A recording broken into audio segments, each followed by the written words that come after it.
Ahoy, mates! Welcome back to another fantabulous episode of So to Speak. I'm Evan Mead. I'm Lyle Groniger. And I'm Josh Weinberg, and gents, Happy New Year. Happy New Year. Yeah! It's been a while since we've done an episode. We made it to 2023. Year number 4. Kinda, sorta, not really. Oh, yes. Year number 4 of the 2020s, that's right. Yeah. I'm getting old. Yeah. No. But so soon I get to post a Simpsons meme will actually be relevant in my life, the Hans Moleman one from Duffless. Yeah, next... Drinking has ruined my life. I'm 31 years old. I'm 31 years old. Okay. Well, you're certainly doing your job today, Mr. Sun. Oh, rats. Poor Han. I was saying boards. I don't know how to thank you for dinner. Use your imagination. Get out of my car. This isn't where I live. Marion, we're going to do a lot of impressions tonight. Yeah, and there's a reason we're doing impressions, because we just kind of harped on a character, and tonight we're just going to go for broke and talk about characters. And the three of us came up with the impossible task of narrowing our pool of God knows how many favorite characters down to just 3. Mm-hmm. So, guys, 3 characters from fiction, movies or TV shows that you look up to. Who are they? What do you like about them? What do they represent to you? Let's talk. Alright, fictional characters. I'm starting, I believe, right? Yes. Yes. Right, I will try my best. To start us off today. I will try not to get too much into plot summaries or anything, but I'll just break down things that I like. I like to always... Okay, so... I want to start off with... sorry. I always want to start off with like a monologue from the characters, because I just love characters that do monologues, so... Okay, fair enough. Just listen to the old Pork Chop express and take his advice on a dark and stormy night, alright? When some wild-eyed 8-foot-tall maniac grabs your neck, taps the back of your favorite head against the barroom wall, looks you crooked in the eye, and asks you if you paid your dues... You just stare that big sucker right back in the eye, and you remember what old Jack Burton always says at a time like that. Have you paid your dues, Jack? Yes, sir, the check is in the mail. And that is Mr. Jack Burton from Big Trouble in Little China, played expertly by Kurt Russell. Late Patrick Swayze. Oh, Kurt Russell. So Jack is a truck driver. He's simply making a delivery in San Francisco, where he meets his buddy Wang. And the two of them have a nice night, and it's just like, I'm gonna pick up my fiance at the airport. Would you mind driving me? And Jack's a good guy. I mean, he's a truck driver. He could be he has schedules and things to do, but he's gonna help his buddy out. So they go to the airport. She gets kidnapped by a gang, and he's like, son of a bitch. He's gonna pay. Yeah. So in helping with Wang's trying to stop his fiancée getting kidnapped, Jack is forced to go through a wormhole, or rather a rabbit hole, of gangs and underground crime syndicates and supernatural forces. The one thing I like about Jack in this movie, especially, is the fact that he's not even technically a protagonist. Wang's the character who goes through the arc, he develops all the abilities, and he's the most competent. And Jack is sort of like this person that's completely out of his element. And the best part about him is that he's so gung-ho and willing to help his friend at any cost, even if he has no clear understanding of what's really going on. Because it's Big Trouble in Little China, like, I'm having a hard time breaking it down because it's very complex. And there's a lot of, it's probably the best film I've ever seen that handles exposition. Because there's a lot to break down and a lot of, unusual concepts that they have to explain in a really rapid succession so you don't get bored. But with Jack, it's just like, get used to him saying, oh, what the hell is that? I don't even know what the hell that means. Oh, what the hell, as old Jack Burton likes to say. the way you're describing him, he sounds like he's like the ideal everyman character for a complex situation like this. He's a good fish out of water, exactly, because everyone else is Okay. fairly aware of what's going down when they're fighting the forces of Lo Pan, who's like this 1,000-year-old immortal that's just trying to like use Wang's fiance to like bring him back to life to resurrect himself. And that gets weird, but yeah, weird is a good word to describe this film. But like Jack's just there. He's got nothing but like a little machine gun and like a knife, and like every time he's in a fight, most of the time he's just completely either overpowered or he does something really stupid. Like there's like a final battle. He's doing a battle cry, yeah! And he shoots into the ceiling, and granite just falls and cracks his head. He's unconscious throughout half the fight. Or like when he's fighting Lo Pan in the final showdown, he's got like Gracie kissed him, who's like a reporter that he likes, and he's got lipstick throughout the latter half of the movie, and it's just like great. I don't know, it's like everything. And they just roll with it, Yeah, he just rolls with it, and that's what's great about him is that he's not a standard hero. He's not exactly great at anything. He's very what's the word? He's untraditional. But he's also like unorthodox, unconventional. Yeah, that works too. He's an unlikely like hero, like just someone who just wants his truck back, because it got confiscated by the gangs while they were trying to when they're trying to get to the underground, and that's all he needs because like that's his bread and butter. He loves it. He loves the Pork Chop Express, and yeah, what else? Oh, he's just so quotable too. Like he exudes like this level of machismo that's like rivals that of John Wayne. I can tell that's a huge inspiration for his character. But the fact that he's like he has his charisma, but he's also like inept is just so funny to me. I don't know. Like I was very tossed. I was tossed between picking this character or Ash Williams from the Evil Dead series. That would have been a great one too. Because they both have a lot of similarities. They're very similar. You're right, and that they're just like two guys who have no real business being in this horrible situation, whether it's fighting horrible like demons or dealing with like supernatural forces of unknown origin, and they're just like they're just so quotable too. Like I love how he always like his one ability that he never ceases to fail him is that he has really fast reflexes, and I also love he's like sometimes when I do something like drop something and I grab it in a second. Everyone's like, "Whoa, what are you, Spider-Man?" I'm like, "It's all in the reflexes. It's all in the reflexes." Or I don't know. He talks like a grip. I swear to God, like on set, like I've heard people who talk like him, and I miss that kind of thing because it's like he's just like, "Yeah, we sure shook the pillars of hell today, didn't we, Wang?" And it's like, "No shit, Jack." He and Wang have such nice banter. Like I love all the bits where they're going like because Wang's clearly like the ambassador at this point. He knows more about the underground. He knows how to get in and out, and Jack's just there for the ride. Because there's one point where they're just trying to get through the doors, and there's two instances. One where they're pretending to be phone repairman. So Jack just has a phone on him that he took from the guy's house. He's like, all right, where's the circuit? Where's the breaker? Where's this and that?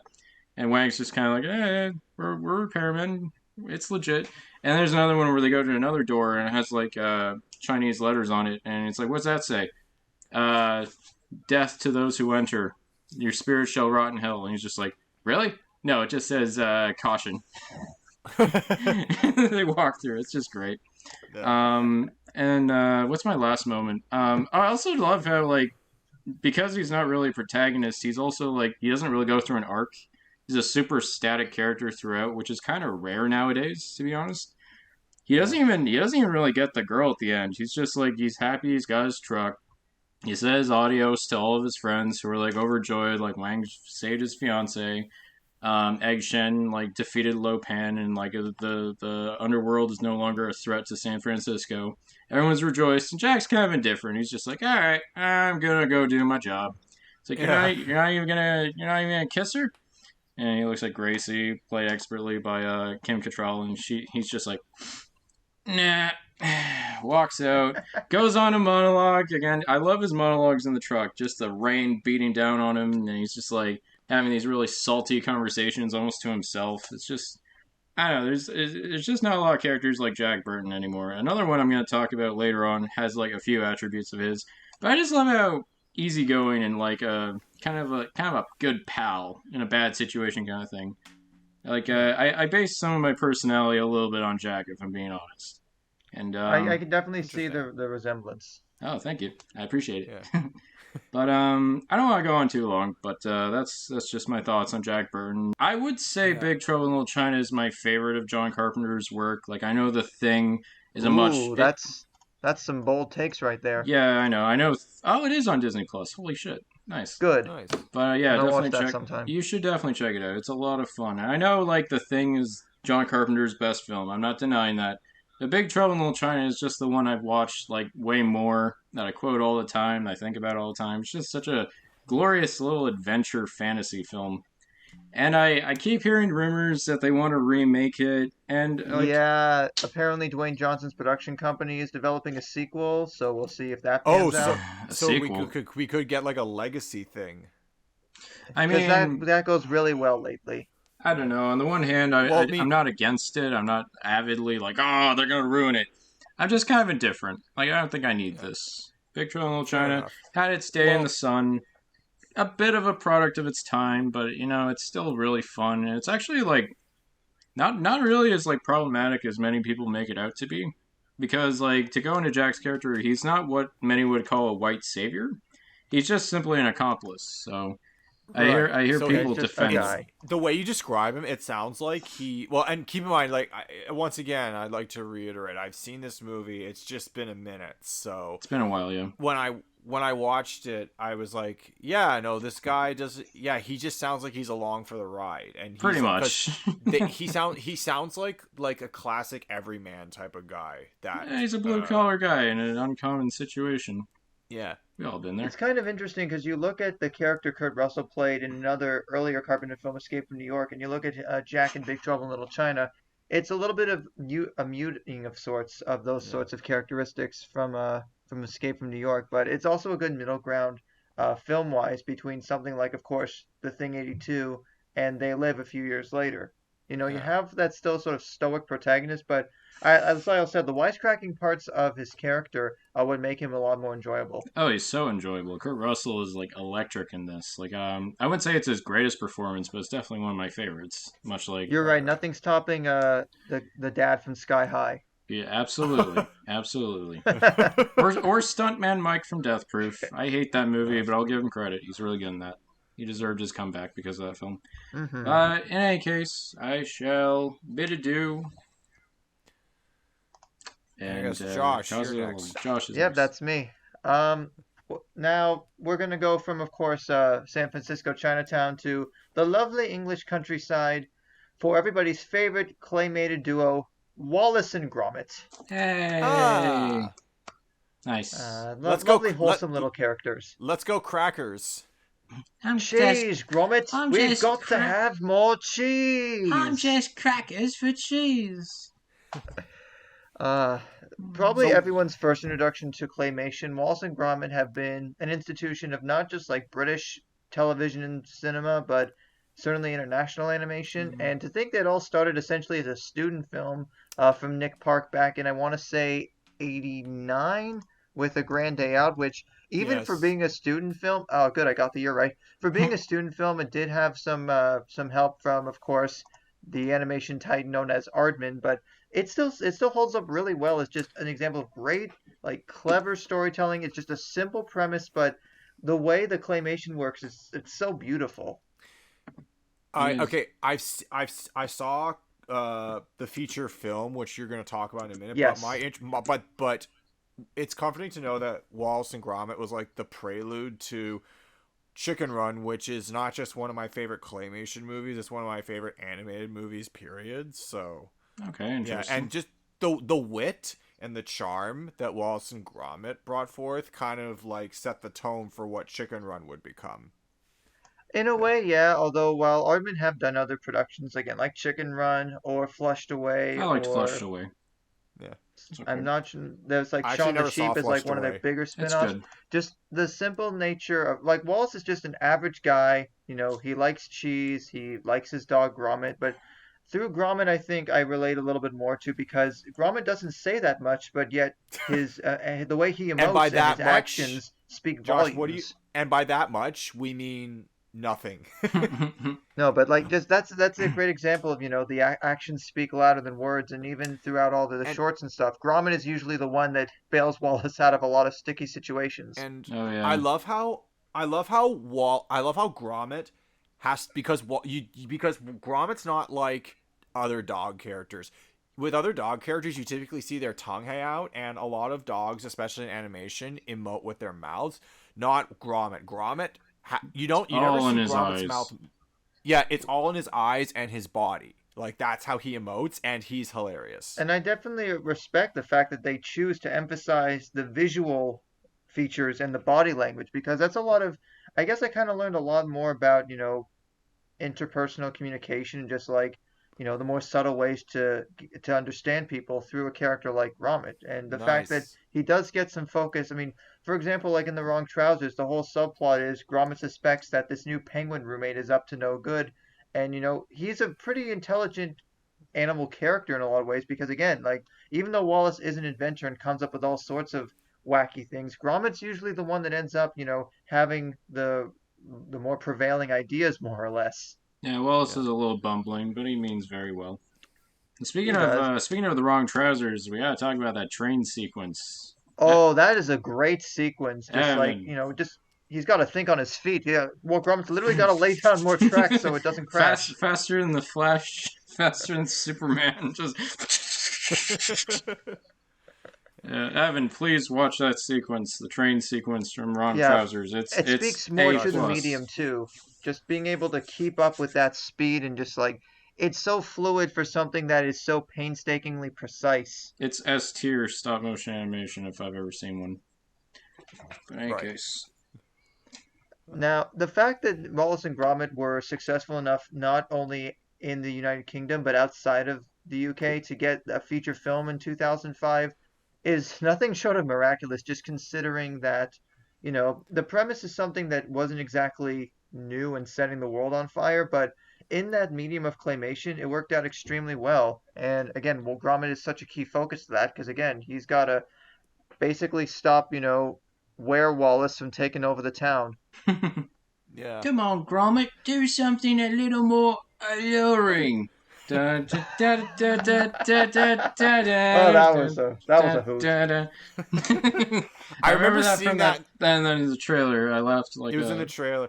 To be honest, the trailer I mean, I have the trailer for Curse of the Were Rabbit kind of gave it away from me because they show Wallace with giant were rabbit ears like in the trailer, and I'm like I know what the mystery is, but In a weird way, The Curse of the Were-Rabbit is kind of like, and I'm probably a little out of my depth here, but it's a little bit like The Fly meets An American Werewolf in London, but yeah. a lot more comedic. Those are like the grisliest movies you could have compared it to, but yeah, I I could know, see but just that. because like the idea of man switches bodies and or minds with an animal and somewhat somewhat grotesque in quotes, but it's actually pretty cute because it's claymation, Yeah. It's a, transformation sequences, and some of it's played for laughs. And I mean, I think there is some sheep characters, which given that Aardman would make Shaun the Sheep 5 to 7 years later, I want to say at least a few years later, mhm. there's nice comic relief bits, and I think Peter Sallis is Wallace. I know he passed away a long time, not a long time ago. I think in the 2010s, Yeah. 2017 he passed away, and someone's voiced him since, but it's not quite the same. Mm. And it's like how some of the other dog characters, like for example Frank Welker, who has voiced how many dogs in his voice art the Oh, animated. I Yeah. to quote Cody from one of these podcasts. I can't remember if it was Soda Speak or Pop Talk, but any like secondary role in animation, Frank Welker played him. Actually, it was in the SpongeBob episode. It was in our SpongeBob top 10 recap where it's like Oh wow, I was just Frank. rewatching that earlier today Oh, Oh, nice. oh, Wow. nice. for Frank unrelated reasons. Frank Welker did the voice of the gorilla in I had an accident, and it's like, yeah, Frank Welker, any animated voice, if it's not Jim Cummings at Disney, it's Frank Welker. Like, he's done the voice of everyone. That's Every right. additional voice. Like, Now, I would be lying if part of why I love Wallace is because, he loves cheese the same way I've come to appreciate dairy. Oh wow, nice. I Because didn't know that. that's the whole reason for a Grand Day Out. It's just this quaint thing to see if the moon really is made of cheese. But just seeing that, like, it's true. It's true. It's Yeah. that old myth, and it's like, what if we actually just did that? I love his Yeah. reaction when he just cuts a little off a stalagmite or something and he just puts it on a cracker, and his reaction is like, "Oh, it's not camembert or Stilton." Like he doesn't know how to process it. It's just like, yeah, it's not cheese. Genius. But It should you, be in a museum. you gotta do something on your day off, I guess. Yeah. And the fact that like Wallace and Gromit have not only like they have I think a part of a theme park. Like Oh I think they wow. have a theme park attraction. I have to just confirm this here. Let's see here. I think I remember reading something along that there was some sort of attraction at a theme park. They've had that the Cracking Contraptions short series, which is again Wallace invents things, things go wrong, the end. But as they're a staple of Aardman's stable, and last year actually there's going to be a sequel to The Curse of the Were-Rabbit. It's going to come out next year on Netflix Oh, everywhere yeah? except the UK, where it'll be on the BBC first. I guess that makes Cool. sense. Wow, I'd so, be down for sure. yeah. So I'm you're hoping the... it'll be good. Wow, so two of your characters that you talked about have potential sequels to their legacy, I'm hoping again. their It's another properties. case of well, it's been almost 2 decades since the thing came out. Let's make another one of those. Right. Sure. Do you I'm know a little that? hesitant. Yeah. Like I want it to be good, but the last proper like short was back in I think 2008, and that was already like over a decade, about a decade and a half ago. All Oh yeah, right. there are attractions as an aside. Like the fact that Wallace and Gromit have had, let's see, 4 different attractions. There was a Thrill-O-Matic, which is an indoor family ride at the Pleasure Beach Blackpool in Lancashire. Uh, there was I think some fiberglass sculptures that were displayed in the streets of Bristol in 2013. It was called Gromit Unleashed. It was like an art trail kind of thing. Okay, there was one related to Shaun and the Sheep. I guess I don't really count that. And there was a second art trail in Bristol, I think in 2013, 15. In the 2010s, like that's the interesting thing, where only in the UK could you have an art trail themed around, cartoon characters. I don't think Disney would necessarily be interested in doing that today. No, I don't think we'll be doing that. Yeah, so anyone that is interested in getting into claymation stuff in general, you can't go wrong with Wallace and Gromit. They're just wholesome, quaint, lovable characters, and I do hope that with that sequel to Curse of the Were-Rabbit next year, it gets a whole new generation of kids interested in claymation. Who knows? Maybe we'll see some future claymation gems coming from kids seeing these movies. That Nice. would be neat. Yeah, that would be cool. Yeah. Didn't they on just to close out the topic, how's that sequel to Chicken Run without Mel Gibson coming along? Because I keep Uh, hearing. I What? thought it would. I thought it's coming. Chicken Run: Dawn of the Nugget. It appears it's supposed to be this year on Netflix Oh, at some point. okay. So same deal. Dawn of the Nugget. Wow. Okay. Yeah. Well, what else you got, Evan? Well, oh, what else have I got? So for my first pick, I'm actually going to take us into the world of. So it's brilliant because we've gone from a movie to a series to another series. So I'm taking us back to North America to Springfield. Don't ask me which Ah. state. Oh. Lisa Simpson Hmm. is a character I've grown to love ever We since try to I. run from this show, but it always inevitably leads us back to it. Yeah, yeah. I We'll mean, be I. here for an hour. That's all right. I'm probably I mean in terms of like what there is to say about Lisa, like, well, if you've listened, for anyone who's listened to this show for the last two We and a have half like almost a years, whole day's worth of Simpsons discussion I just from past know. It's episodes. So actually true, yeah. yeah, Well, but this what do is you like about what do you like about what Lisa? do I 'Cause like. she's a bit What of I like about. she's a bit of a contentious character, but to fans. So I mean, A if you little. if you want okay, to a talk, lot. I mean, if you want to, I admit that like as time's gone on, she's kind of more of a shill for I hate quoting this guy, but like she's basically like the shill for any like message that any moral that Disney wants to I like wouldn't put forth say in a Disney per Yeah, se. I not would Disney. say, I mean, I used to say it was like, the female Brian Griffin, but I would instead change that to it's a typical term, it's like a mouthpiece for the writers. yeah, or a mouthpiece for the audience or a voice of reason. But this is how I like this is what I like about Lisa Simpson. So um she's in this typical American family of 5. She's the middle child, and she also happens to be the most cognitively developed. Yeah, it's like Malcolm. So It's like Malcolm in the Middle, literally. exactly. Well, yeah, yeah, she's the one who, bears the brunt of a lot of the conflict, and she's Even if not she just. causes some of it. Oh yeah, no, but that's another thing I like about her is that for a smart character, she's complex, and I feel like if you're gonna have a character who is smarter than her own, who is smarter than your average 8-year-old, if she's smarter than her own good, I Wait don't a know if minute, does that's like that a make her the proper phrase, equivalent but of Yogi Bear? sorry, She's smarter than the average 8-year-old. yeah. Yeah, So yeah, like yeah, Matilda. so if Lisa Oh, that's the is deep cut. okay, no, the phrasing I was looking for, I was having trouble speaking to.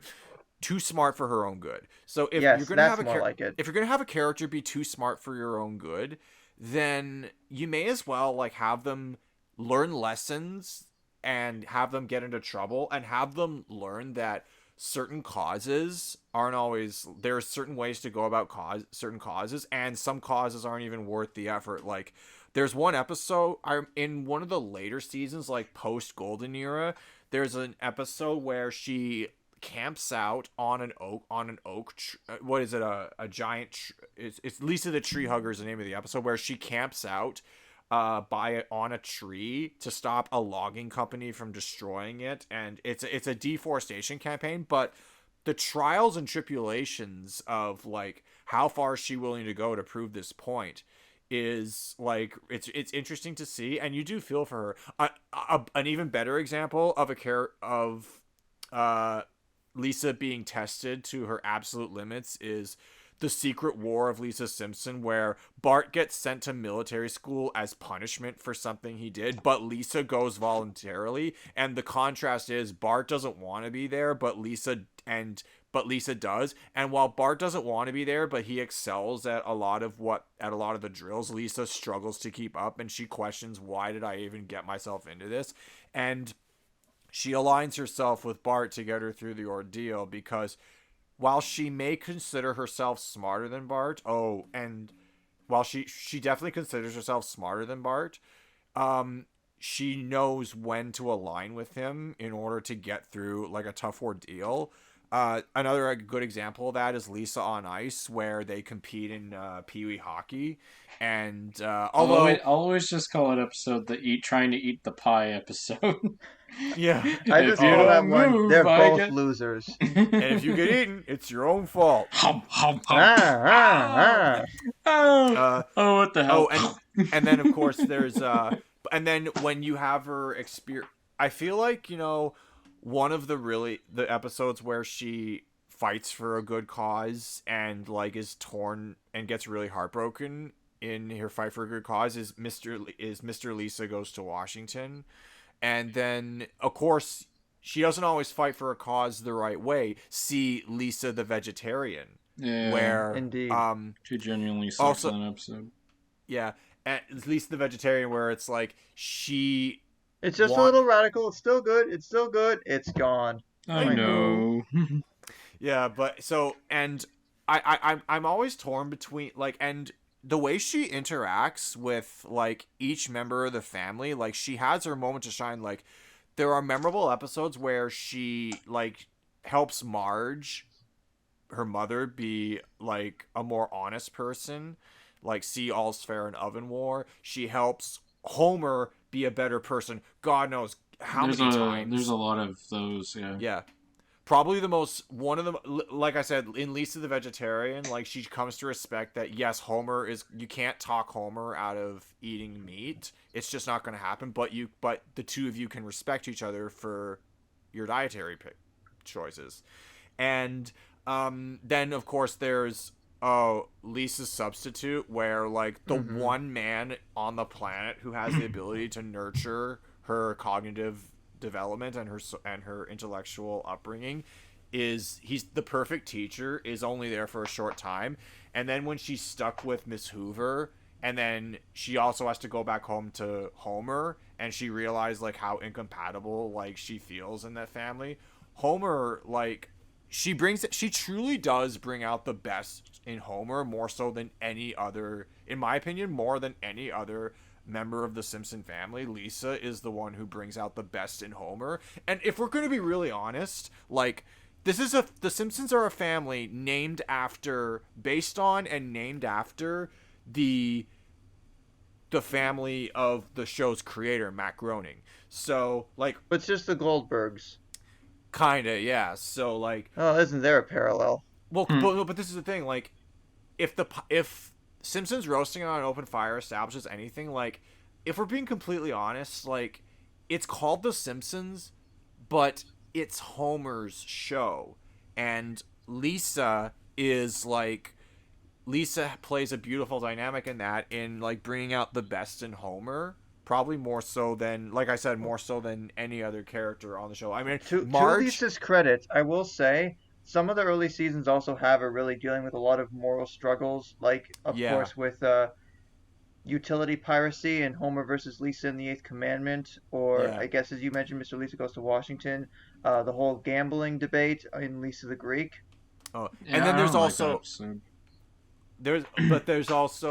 there's also I Love Lisa, where she yeah, that one's a classic. Oh, Ralph. In I Love Lisa, like she's torn between like this poor I don't like this boy romantically, but he just doesn't take a hint, and it's like that's normal when you're 8, like, and you have your first love. It's like you're only 8, you don't have a rep yet. Exactly. No. So like Ralph, like Ralph is just building his game, and Lisa like. But here's the thing, like at first building his game again. You're only 8. You don't have her game yet. Yeah, but hey, watch this, Lise. You can actually pinpoint the second where his heart rips in half. Like and now. Yeah, no, that was but it's like when Lisa sees, like, despite the fact that Ralph was super inappropriate with how he went about his feelings, even when Lisa sees on playback the way she responded, even she regrets it, and then of course she makes it up to him in that beautiful school play on President's Day about George Washington. Like, he makes me want to learn more about our founding fathers. To the library. To the book depository. I mean, I guess to circle it back to your earlier point, like Lisa, it does have, her own flaws to work on. Yeah. And I think it does show in some of those. I had a specific episode in mind, but I feel like I forgot it now. But I know in like some of the later ones. No, it was it New Kid on the Block? The one where she's addicted to calling the Corey hotline. No, that's New Kid on the Block is the Brother from the Same Planet. Brother from the Same Planet, yeah. Is that the one? Is that the one with Winona Ryder? New Kids on the Block? No. New Kids on the Block. I think you're thinking of Lisa's Rival. Lisa's Rival. There you go. That's the one. Yeah. And it's just kind of interesting because again, Lisa is a character Simpsons that episodes. You kind of feel like because you feel like you're the smartest person in your town or your city that you're not always going to have anyone to really challenge you. In Lisa's Rival, we finally sort of get that, but then that kind of goes away, and then that trope just sort of turns into the guest star of the week new character that we rarely see again. Now, what was just to prove your point? What was the name of Lisa's Rival? I remember the plot. Allison. But what was her last name? I don't know. Good question. I just remember they like anagrams. But here's the thing. I remember in Lisa's Rival where she goes to Allison's house, like, because Allison genuinely wants to be friends with Allison Lisa. Taylor. And Allison's dad is like the dad Lisa wishes she had. So, like, he's super intellectual, and he pushes Allison to, like, her absolute limits in ways that Homer, like, doesn't know. Because here's the thing. Homer doesn't know how to push Lisa. Lisa has to push herself.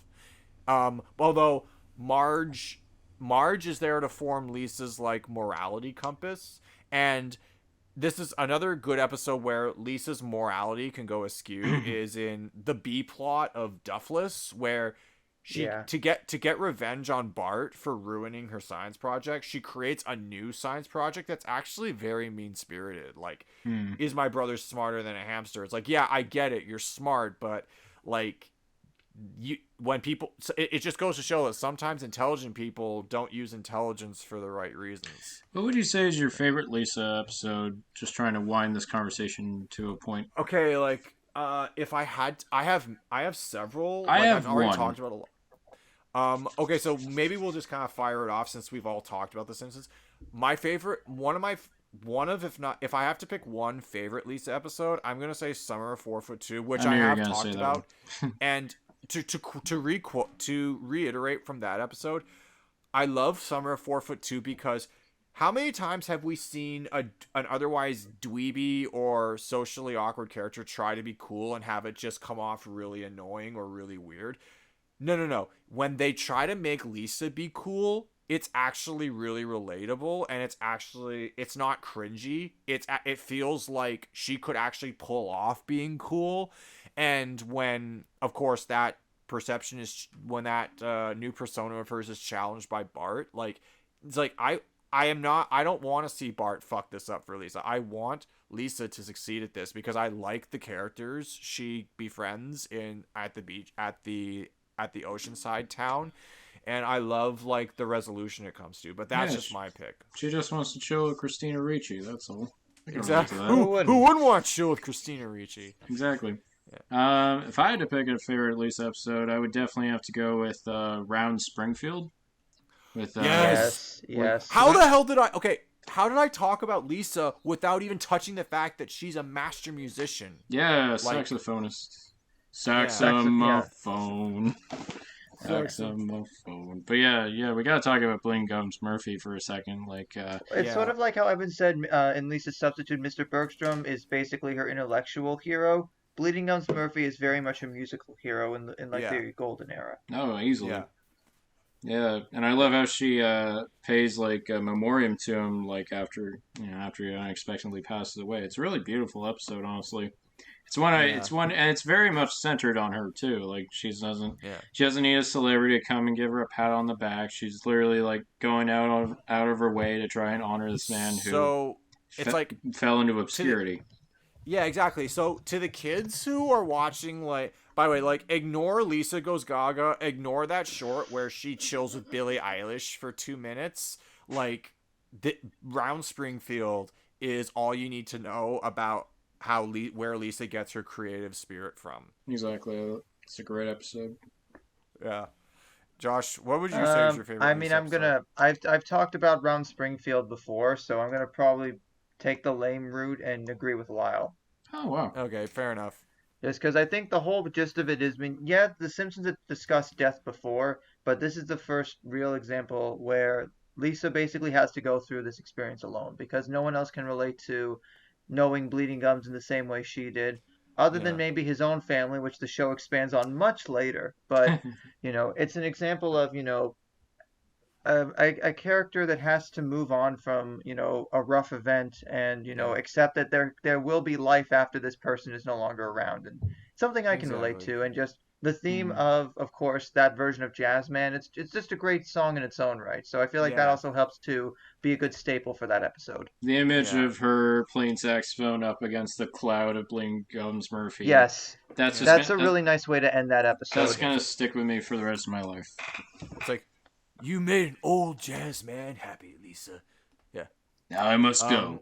Oh, what the heck? Let's play it one more time. I must go now. Heaven needs me. Bleeding Gums Murphy continued to jam out on the way back to his home cloud. So, and just to how does, so on a personal level, like, I mean, I'm not the middle child. I mean, there is no middle child in my family. There is the oldest, and I'm the firstborn of two siblings. There is the oldest and the youngest. So I can't really relate. But here's the thing, like, I not to toot my own horn, but I was told by my parents and a couple teachers in my growing up that like I'm more mature and more smart than most people my age. I mean, being on the autism spectrum kind of helps, your cognitive muscles, but where your cognitive abilities get enhanced, your social skills will lack a little. And Lisa can lack in the social department sometimes, but ultimately, like, whenever I think of what it was like to grow up, in a world where you understood more than you were supposed to at your age, I think of what Lisa goes through, and I often think, like, how would she go through this situation? And, I mean, and yeah, like, preachiness notwithstanding in later seasons, I think she's still, like, a great character, and, she's one of my favorites. Thank you, Evan. Very graphic. Yeah. Speaking Graphic? What's... Look, I have to make another reference where I could, okay? Okay, fair enough. Yeah, no, fair enough. Awesome. All right, round 2. all right. Round two. Speaking of graphic, you guys like crime? I mean, crime. Is this the a true genre. one, or Crime. It's a little fictional. Okay, then I mean, yes, tentatively. there's this passage I got memorized. Ezekiel 25:17. The path of the righteous man is yeah. beset on all sides by the iniquities of the selfish and the tyranny of evil men. Blessed is he who in the name of charity and goodwill shepherds the weak through the valley of darkness. For he is truly his brother's keeper and the finder of lost children. And I will strike down upon thee with great vengeance and furious anger those who attempt to poison and destroy my brothers. And you will know I am the Lord when I lay my vengeance upon thee. Mace Windu! Well, actually, it's more like ba ba ba ba. What is in love with you? Face it, Butch. If you would have been big, you would have been. Now it translates to the Butch segment. But yeah, Pulp Fiction, Jules Winnfield, Samuel L. Jackson. My God. One of the greatest, like, breakout... Well, I wouldn't really say breakout, because, like, Jackson did work a little bit. He did, like, bit parts. You guys ever seen Coming to America? Yes. Yes, I've heard of that. He has he was in that. Yeah, he has a hilarious bit where he tries to rob, like, a discount McDonald's. And he literally says, like, who the fuck is this asshole? McDowell's. Who the hell is this asshole? He gets knocked out by a broom. But yeah, no. Jules Winnfield, a role which he... I think I read somewhere that he auditioned for it, like, multiple times. He was in contention with another actor who almost got the part. And the other actor, I'll never remember his name, but he was in the movie. He played Paul. He was in the bar scene that I just mentioned, where it's just like, hey man, my name's Paul. This shit's between y'all. But yeah, he almost didn't get the part. And I can't imagine anyone else playing him, because... basically, the way Jules is, he's a hitman who works for Marcellus Wallace, who's a really powerful crime lord in the San Fernando Valley, and the idea is that he for his major section. I'm gonna say major section because he's not a recurring character throughout the film, which surprised me on first watch, is that he has to retrieve a briefcase. No one knows what this briefcase no one knows what this briefcase has inside of it, but it's important to Marcellus Wallace. So he breaks in, he has like these long conversations with his partner, Vincent Vega, and Vincent's like kind of just like a burnout. Like he's addicted to heroin. He's like really well, I don't know about clumsy, but just like kind of inept in certain areas. And like he and him, but at the same time, they have really good banter together because it's like you can tell these guys have worked together for like quite a while. And it's interesting hearing them bounce their life experiences, like Vincent living in Amsterdam for about a couple of years, and Jules kind of bouncing off philosophy to Vincent, even though Vincent's not very receptive to any of it. And it's just it's just great because like you're normally when you saw movies back in the day that had like goons, they'd just be like, all right, give us the money. Where'd you take the money? And they shoot the guy. You don't really feel anything for him when they get killed. But in Pulp Fiction, like Tarantino really wanted to emphasize what it'd be like to be a hitman or a goon, more or less. To be like a I mean, low. if anything, Jules is more a reluctant hitman than anything. We don't know much about his background. We just know that he's like he has a near death experience halfway through the story, and it changes him in a way because he kind of it makes him reflect on his life. It's like, what am I doing? What am I working towards? What ultimately does my life mean? And you know, he's very religious. He studies theology very extensively, more so than anyone else in the film. And yeah, I don't know. It makes him want to shift gears. And I think we've all had that where it's like, I'm unsatisfied. What am I gonna do? What do I really want? And it culminates in this excellent final monologue, which is very much like the monologue I just said, where he recites the passage. He does it in a way less aggressive manner to a really low level like thief, like Pumpkin, who's just young, doesn't have any prospects. He's just with his girlfriend, and they're gonna like go around robbing banks, Bonnie and Clyde. And with him, it's like he breaks down the entire thing to him, and he actually wonders, like, in this state, when I say this out loud, who am I? Am I the shepherd? Am I the evil man? My tyranny? Like, what am I? I think I'm trying to do good for all the wrong reasons, but I'm Yeah. trying. I'm trying real hard to do something better with myself. So yeah, it's interesting because like I know a lot with Tarantino, not a lot of his characters have arcs, so a lot of them die, or a lot of them kind of remain static, like in Glorious Bastards or something. But with Jules, it's really interesting to see him change throughout the story. Because like if you just see nothing but the clip of him just doing that rant, you'd probably be like, oh, he's a badass motherfucker. But he is. I don't know. There's something really likable about Jules. I love. I love the bit where he has to explain like how a pilot works to Vincent because like Vincent's kind of dopey and he's like, well, you watch TV, you know pilots. It's like I don't watch TV. It's like, well, you do know that there are shows on there and what way they get picked and all that. And and I love his dialogue about foot massages. It's like, oh, don't be talking to me about foot massages. Oh, of course, it's Tarantino, right? I'm the foot fucking Yeah. master. Do you give him a lot? Yeah, I got my technique down and don't tickle or nothing. Would you give a guy a foot massage? Fuck you. You give him a lot? Fuck you. You know, I'm feeling kind of tired. I can use a foot massage myself. Hey, man, you better back off. You're starting to piss me off here. Which is great. Everything between him and Vincent is great. I do wish he was in the movie more. But if he was, I feel like he'd probably fall in the same kind of fate that Vincent does, where Jules is enlightened by the experiences that he has in his short story. Vincent isn't. He's incredibly indifferent to the entire thing. He just thinks it's coincidence. And he goes on even worser experiences throughout the film. So Jules, I think he opted out at just the right time, and I hope he's doing well, basically. And there's actually a theory. I don't know if you guys how long it's been since you've seen Kill Bill Volume 2. There's a character that Samuel Jackson plays he's called Rufus, and he's like an organ player. And I he's remember this. during the bride's wedding, and it's theorized that Jules just went on and when he walked the earth, and he became an organ player, and he ended up in Well, that Kill Bill's shootout. also Tarantino, right? Oh yeah, Yeah. easily one Yeah, of of his best. course. So easy to put two and two together. Yeah, it's a theory. I don't really believe in it, but it's Well, fun. 5-letter name, ending in S, having a U in there. Yeah. That's good. I didn't It's even all think, coming together. I didn't think of that, so that's clever. But yeah, I'm glad Samuel Jackson got the part. I'm glad it propelled him to stardom.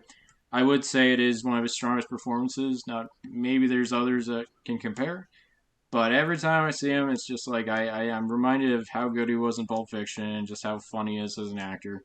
And he's doing great. I like Samuel Jackson a lot. So, but Yeah. one thing about Jules, I'll say was just one thing.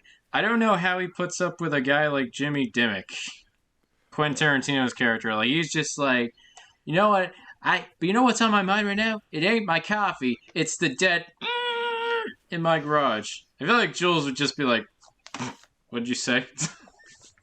Apparently, Quentin Tarantino wasn't supposed to be in that role. Apparently, Dave Chappelle was supposed to be cast, but conflicts and stuff. I feel like those scenes would have been a lot less awkward if you had Dave Chappelle. But that's just me. But I digress. I spent a whole hour with Cody McDonald talking about Pulp Fiction. So if you want to go down there, where we have like an hour-long discussion, a soda slurp, remember those, where we talk about Pulp Fiction. If you want us to hear more of that, go there. But Pulp Fiction is one of my favorite films of all time, so I had to give it a shout here. Moving on. Josh, Excellent. what's your next? Well, I think we should be going now. Amongst the members of the animal kingdom, one man lives among the apes. And that is my favorite incarnation of what was originally the book series by Edgar Rice Burroughs, Tarzan, as portrayed in the 1999 Disney film, animated film, I should say. Nice. Now, this is a movie I've seen. I think I've seen it 3 times when it was in the theaters as a kid, and obviously countless times since on home media and streaming. I relate a lot to this interpretation of Tarzan simply because you are introduced to, him having to overcome, not even really realizing it, the trauma of like not even really getting to fully know his birth parents because, of course, they meet an untimely end. For those that haven't seen an almost 24-year-old film. But, the feeling of being born into one family, but yet ultimately being embraced and accepted by another one. And just the chemistry that, this human is able to get between a bunch of different gorillas and later elephants and all these other, both humans and animals alike. It definitely it's a twist on the fish out of water story, of course, but of all the different adaptations of these books, whether it be serials or I guess even that song Tarzan Boy by Baltimore, if you've ever heard that song. I know, right? That's a good one, but like, the best scene in Ninja Turtles 3 involves that song. Yeah. Makes perfect sense then. Or like Beverly Hills Ninja. The Legend of Tarzan with Margot Robbie and I think Skarsgård. Alexander Skarsgård. Yes, thank you. I haven't seen that one. I still think the 99 Disney Tarzan one is the best sort of approach to that storytelling, just especially because the way they work in the music to help you get across the story, like Two Worlds is a perfect introductory song because not only does it have that sort of anthemic hook, which again, Phil Collins doing the music for this. I don't really care what anyone says. I think the Tarzan soundtrack is one of the better ones in the post-Disney Renaissance era. I'd agree. Well, actually, to I guess I've mentioned this whenever Cody and I talk Disney, I usually say Tarzan was the end of the Renaissance era, and I consider it post because it was 99. Even if it was developed while that was still going on, by the time it came out, there was a lot of different things coming on and a lot of shifts in the air. Why do you, I get that, but at the same time, why do you consider Tarzan post-Renaissance as opposed to something I think, well, again, simply because the release year. I mean, most people associate Disney Renaissance from like, let's say, Little Mermaid through to The Lion King, late 80s to mid 90s. Right. Oh, okay. So, because technically so to you, like, the Renaissance ended with The Lion King. That's an interesting way of Lion King, if you want to consider Hunchback of Notre Dame like a bit of an underappreciated, well, yeah, actually, because a bit of a side tangent, but the fact that Pocahontas and I believe The Lion King came out within a year of each other, either the same year or in consecutive years.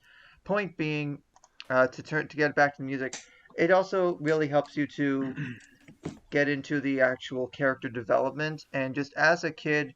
Again, I guess the way Evan feels about Lisa, where, you're trying to find yourself, but you're not really fully fitting in socially. Of course, Tarzan feels like an outcast because, a human amongst all these chimpanzees and gorillas and what have you. But I think the best example of how, he learns to find himself through the animation, through the storytelling, is the song "Son of Man," because you see he learns how to like climb up the waterfall and do all these other things to help out the group, and he eventually becomes accepted. Granted, when Tantor lifts him up with his trunk and he's flying through the air, and then all of a sudden they pull a Lion King and he ages up like 10-20 years in the span of 2 seconds, give or take. It's a cool transition, but it is. But it also sets up Tarzan 2, which is no Lion King 1.5. But that's besides the point. It's a great piece of audiovisual storytelling, in that now, Tarzan's even more of an adult now, and he's really got to find his own way in the world. And that's when he meets the other humans and the professor and Jane and Clayton. Uh, yeah. And that's why that the chemistry between Tarzan and Jane, I relate to that. Just, when you finally found someone that just accepts you and loves you unconditionally, but you're also able to show the unique parts of your perspective and your sort of worldview to them, and they're able to maybe not fully always understand it, but at least respect it, which is super, super important. Yeah. Well, one of the things I actually liked about Jane in the movie, yeah, I like Jane. In the Disney She's got a movie lot of depth to her. She does. She's fun. Okay, in most, she's not a princess. She's not a princess. Yeah, adult Tarzan is 20, by the way, so he is actually as practically an adult. Oh, he's 20. Okay, he's built like an adult. Oh, yeah, no. Is he? Yeah. Now, so the thing I like about Jane is that Jane isn't a princess. She's not a warrior. She's very down to earth. She's an explorer. She's an explorer. Yeah. And she's a scientist. She's an curious. Explorer in the non-Dial of Destiny way. Yeah, very curious, very precocious. I love the part where like Tarzan and her interact for the first time. She's like, no, smacks him. He's like, with the foot. And then of course the hand. The hand. The hand scene. Together. I really like the use of she is sketching all these things in the jungle, and she's like sketching him, which also leads brilliantly into the Strangers Like Me sequence. Which Strangers Like Me as a song, I still relate so much to that, because the lyrics are literally how, even as an adult, it's still my approach to trying to get where other people are coming from. Yeah. Even if I've, even through the internet, you talk to people, you kind of get to know people, but unless you actually see them and meet them in real life, you don't really fully have an idea of who they are. And so I'm like, I want to know about these strangers like me, because in a way we're all sort of, interconnected. But it's also like that line from the Rush song Entre Nous: "We are secrets to each other, each one's life a novel no one else has read." Nice. Yeah. Cool. So I guess you could say, I want to know these soda speakers like me. Kind of.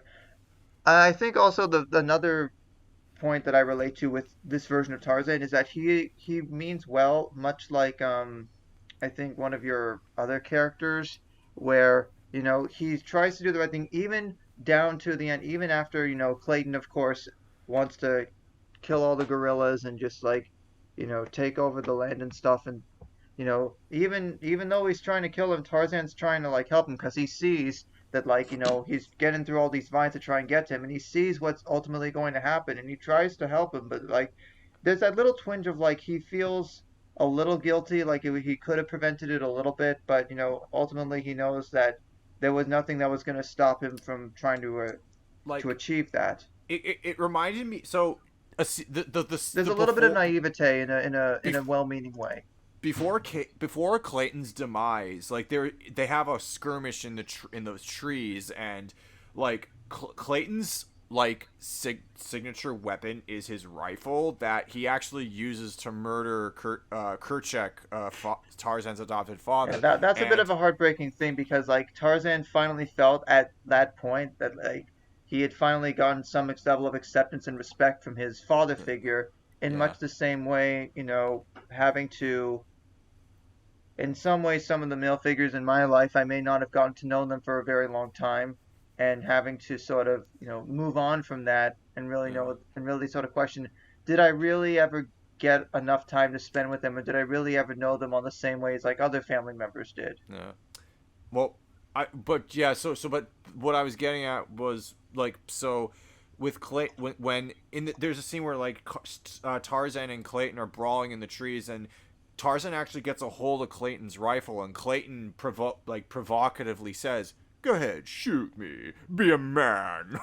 And when I was in the theater, I thought Tarzan was actually going to pull the trigger and just waste this guy. But no, instead, Tarzan just fakes Clayton out and makes the sound of a rifle, and then he smashes the gun and says, "I'm not a man like you." And it's like, yeah, you did the classic Disney hero trope where you show compassion for the villain. It reminded me of when in The Lion King, Simba has Scar cornered, and Scar says, "What are you going to do? You wouldn't kill your own uncle." And Simba says, "No, Scar, I'm not like you." So it's like, yeah, that's like, be the bigger person. And then of course when like Clayton ultimately falls to his own death, which for the record is one of the most haunting deaths in cinema history. If you pause the movie at just the right time, you'll understand why. Yeah. I mean, But granted, it's sort of like glossed over a little bit, but the fact that Tarzan is able to like, as the I guess as a different Disney property would tell you, the best of both worlds, with yeah. being able to fully accept, the human side of him, but still have his animal family very much involved, and you know, the world can Oh, be very complex, and even though the Tarzan series is quite old in terms of its origins, I feel like some of its morals and themes can still be adapted for the current day relatively properly. Granted, I have a feeling a live action remake will probably be in the works in the next 3 to 5 years, knowing modern I Disney. that's what when I hear like something like that, it's like, why? Like they made tons of live action adaptations of Tarzan. Like Disney doesn't need to have one. It's like Hey, when look, I Disney heard Plus that. has got to make money somehow. Well, I get that, but it's like when I heard that they were gonna do another live action Peter Pan remake, I'm like, why? Peter Pan live That's a action has new been done one. to death. But then I heard it's called Wendy. I'm like, oh, okay, so there's a twist. Make it Oh. interesting. I mean, try. I don't know if I'm gonna even watch it, but try to make it interesting. Well, Like, the fun thing about Tarzan 1999 is that because of how well the characters are done and the story is really enjoyable, even though I've seen it so many times, I love going back to it again just because, maybe there's a little bit more I can glean out of something, or just, you know, it's a plot that even if you eventually figure it out over and over again, it doesn't lose anything on repeat viewings, which is hard to say for, no, it doesn't. some adaptations. Yeah. Um. Yeah. Yeah. I also, I believe it or not, it's funny you bring this up because during like the holidays, when I on one of my days of downtime, I actually threw on Tarzan because I hadn't seen it in a few years, and I'm like, wow, like this really is as good as I remember. He starts And off as a young kid trying to fit in with the other gorillas yeah. amongst him, and he realizes at the end that he didn't really need to change that much at all So to really find himself. my personal favorite scene with him as a kid is when Turk says, in order to join our Oh yeah. posse, you have to get a hair, an A elephant hair." hair. Yeah, a hair. And An elephant hair. do you know what? I remember thinking to myself like, yeah, it's kids being dicks. It's like if you want to exclude the if you want to okay, Hi, I'm Turk, and welcome to Jackass. no, it's like back when we were kids, Turk if you want ass. to no, but it's like if you That'd be wanted great if they did that in the remake. if you wanted to okay, if you wanted to okay, but one of the I main get where you're things coming from. As kids, you get up to all sorts of antics. yeah, but what I was going to say was as when you're when you're a kid, like if you want to exclude that one kid, you exclude them on a technicality. You force them to do something. You say the only way to join our club is to do something that we know you can't do, so you won't be able to join by default and by sheer ineptitude. But even when Tarzan, it's like Tarzan doesn't shot back. Okay, Turk, why don't you go get an elephant hair? Tarzan just when you think he's gonna walk away, Tarzan jumps into the water and you can feel the fear in Turk's voice, like, oh my god, what did I just do? Like, did I kill my friend like out of a prank? And what was And it for? All for the a gorilla voiced by Sid and another voiced by Tino from the Weekenders. that was funny. No, I think I about never that. miss a chance to throw No, an Eric it Von was Detten reference it in an was episode. Eric Von Detten and Jason. Jason It was Marsden, yep. Jason Marsden and Eric Von Detten, aka Max Yes, Goof Max and Phil- Sid. Hey, Max and Sid. the skateboarders. Exactly. Yeah. Now that should have been a Yeah. game. Oh wait, there was a Well, Disney speaking of skateboarding game. games, I also enjoy Tarzan a lot because as a kid I had the game based on the movie on PlayStation 1. Oh, on, I on never PlayStation. played that, That's but that fun. must have been sick. It's fun. I mean, obviously, it's a licensed game. Some people have their qualms with it. I quite enjoy it, especially the water levels where, he's swimming amongst the pond. I think around the time where the elephant hair dare stuff is, because I have a music related memory to that. There's a song called "Heaven's on Fire" by the Radio Department, and I think in the post second verse there's like a little bit of a piano part in there, and that's where I kind of feel like it would fit that game's particular water level. But I'm also glad that Tarzan just exists because I think to sort of bring it back in a roundabout way, there are parts I relate to in trying to figure out myself as a kid, and there are parts I still relate to now that I'm well into my 30s. Hmm. On that note, have you ever played Disney Skate Park Adventure? Extreme Skate Adventure, No. I have it. It's Yeah, excellent. yeah, and you get to be Tarzan, like little Tarzan. Yeah, You skateboard on young on Tarzan a and park, Turk and young Tantor. and young I Jane. Yeah, think the soundtrack for that's pretty underrated, but that's a topic for another day. yeah, that was my experience of Tarzan growing up. Just riding around in the jungle with the vines. How does he go through vines like that and not like kill his Oh, feet, that's dude? another thing. Yeah, The he blisters. makes Vine surfing look so smooth, and that's a big credit to the animation department, of course, Yeah. but just the entire part in Son of Man where he's like his feet are moving back and forth on the vines and all that stuff. It looks so fluid, and it That was just I Looks remember so easy. watching. that's the skateboarding moment, basically. Yeah, no, I Totally. remember watching one of the veteran animators at Disney, Glenn Keane. He was Yeah. talking about how he inspired Tarzan's moves in the trees after his son, because his son is a skateboarder and a snowboarder, and it's like, Which also, to bring it back to the Tarzan game for a sec, there are levels as well where during parts of it you do vine surfing as Tarzan, and that was pretty decent in the PS1 days. But in the PS5 days, could you imagine how intense they could make that? yeah, Like that would Be, look even better than the movie. be like Sunset Overdrive. Hell yeah. Oh yeah, but like that would be badass. Nice. But I think that's all I have to say about Tarzan, other than I think probably I'll rewatch the movie yet again now. Sounds yeah. good. But Evan, what's your next one? Okay, Do the so roar. oh yeah, Oh yeah, did you know actually that the Tarzan yell was not actually done by Tony Goldwyn, who voiced adult Tarzan, but rather Brian Blessed, who voiced Yeah, Clayton? yeah, it's true. I was surprised too. oh, that's So it's I didn't like, know wait a that. minute, Clayton didn't actually die. Somehow he got absorbed into Tarzan. Oh God. He's the voice.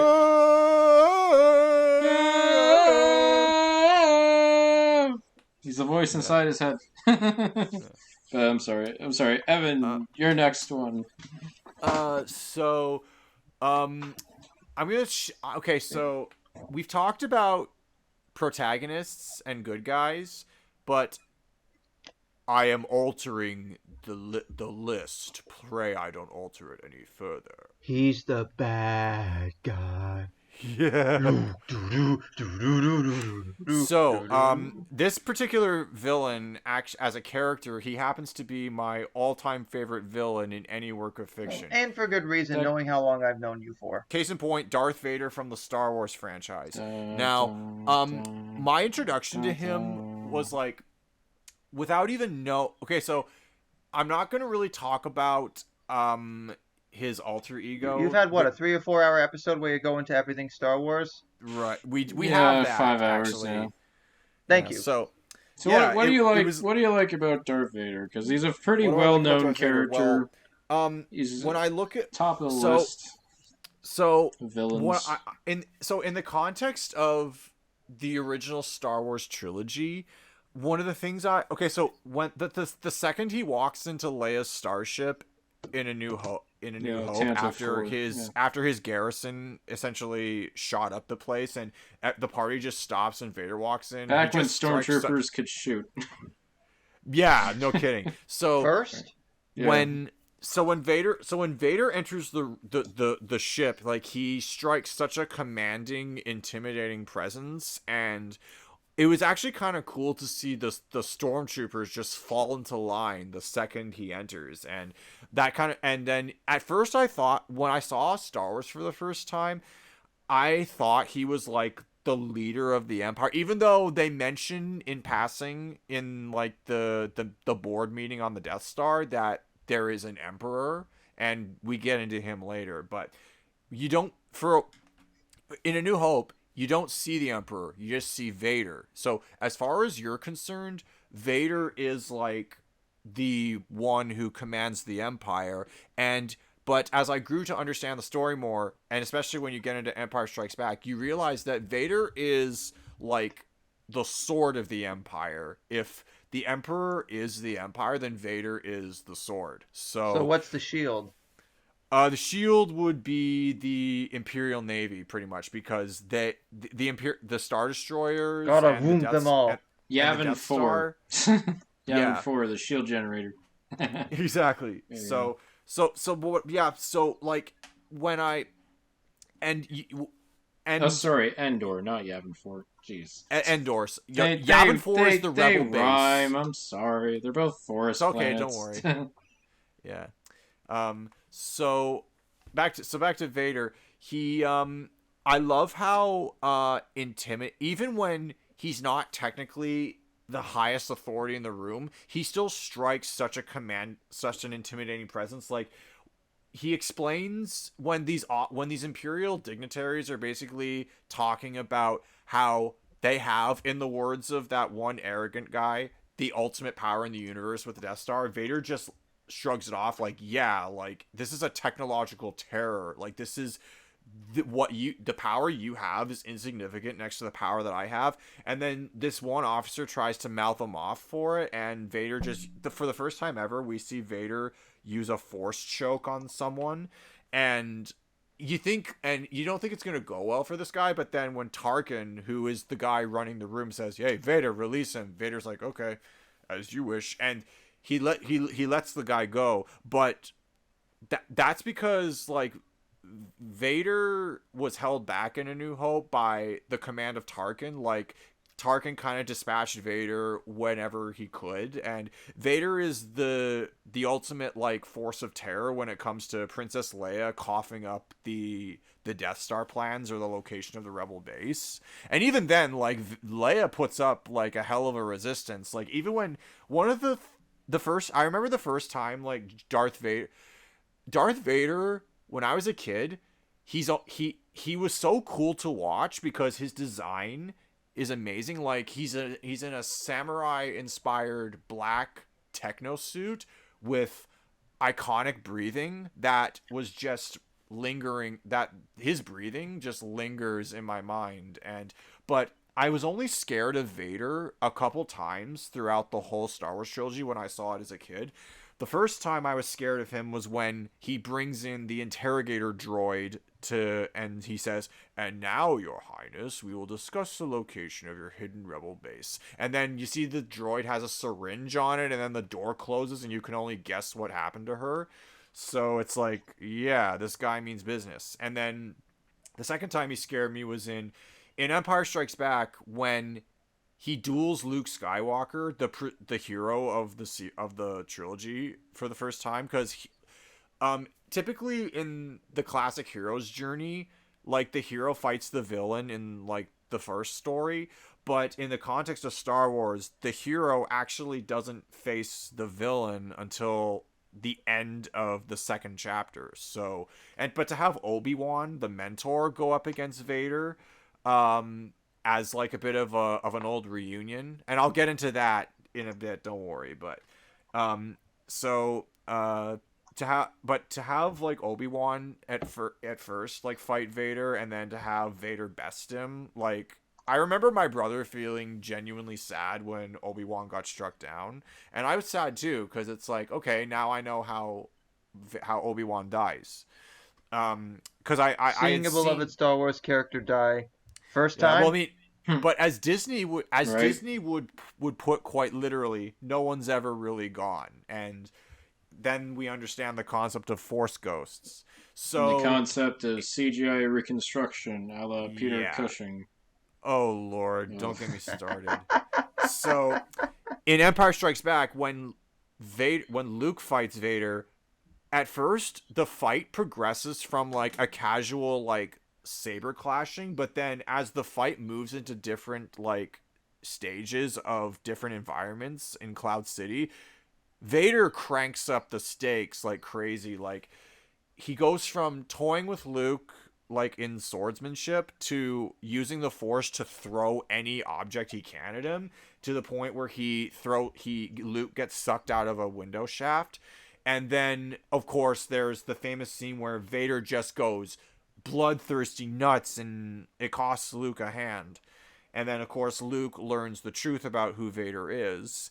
And even in Return of the Jedi, Vader is still commands like an intimidating presence, but you do realize that this is his arc, and you realize how much of a slave Vader is to the ultimate evil in the galaxy, and that's Emperor Palpatine. And Return of the Jedi exists just for Vader to have his big arc, which you don't even think it's possible until you realize like who he is, like underneath the armor and the mask. So to have him go from a cool henchman for the Empire to the ultimate force of danger to a reluctant servant is like, it's very fascinating to watch. And it would have been fine if it was left at that. Well, but actually, it's interesting you should mention that, because, of course, I didn't really want to talk about Anakin Skywalker, because as the series I'm not going to, but because as the series makes clear, Anakin and Vader are two separate entities. They're essentially the same body, but they are two different entities. Although, just a quick I will give a quick shout out to Revenge of the Sith for actually it shows like the moment where one entity mutates into the other. Yeah, well, one ends and the other begins. One ends exactly. Yeah.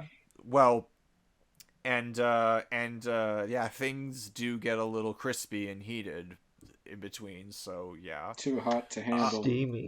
Steamy, yeah. So, but to show, like, you know, because the reason Vader, in the context of the Force users and the battle of good and evil and the Jedi Knights versus the Sith, you have Vader, who is the result of, when you see Revenge of the Sith, you realize that Vader is the end result of the Jedi's failure, like, to uphold peace in the galaxy.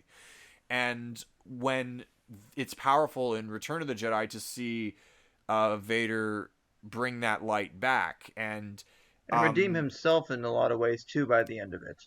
Yeah, because like, or at least in some ways, it all comes down. Well, what I find so fascinating is, in the span of a few scenes in the third act of Return of the Jedi, Vader goes from denying that there is no good in him at all, that there's any good in him at all, to tempting Luke with the dark side by saying, "Oh, I know you have a twin sister, and if you don't turn and join me, then perhaps she will." And then Luke, of course, goes nuts and has his arc where he almost becomes his father.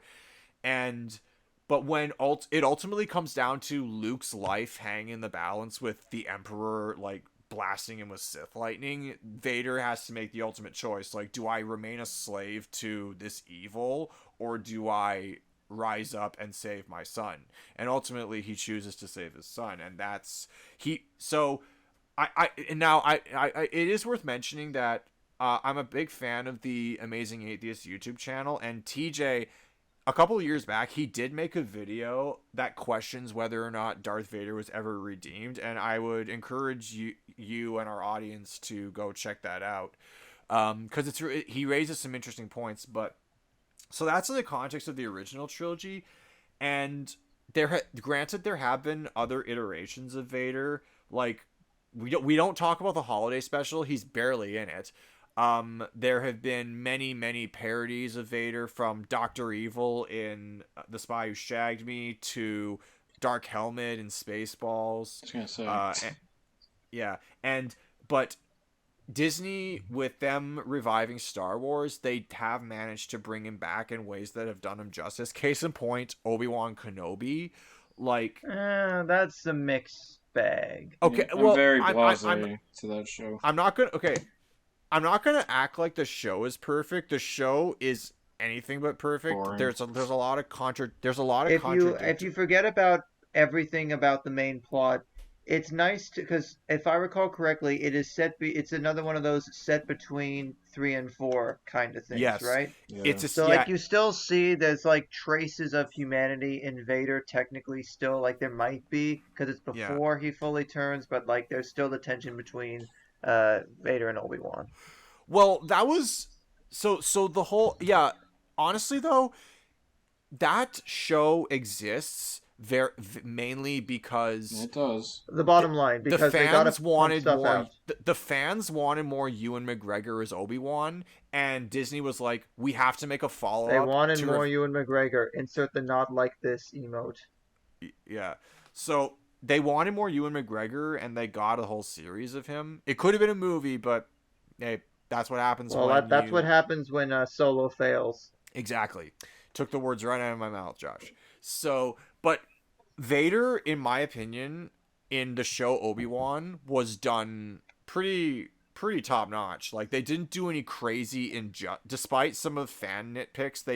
I didn't feel like there was any major injustice done to him as a character. Like this, because you have to remember, this is Anakin like 10 years into the dark side, and the original trilogy has him 20 years into the dark side.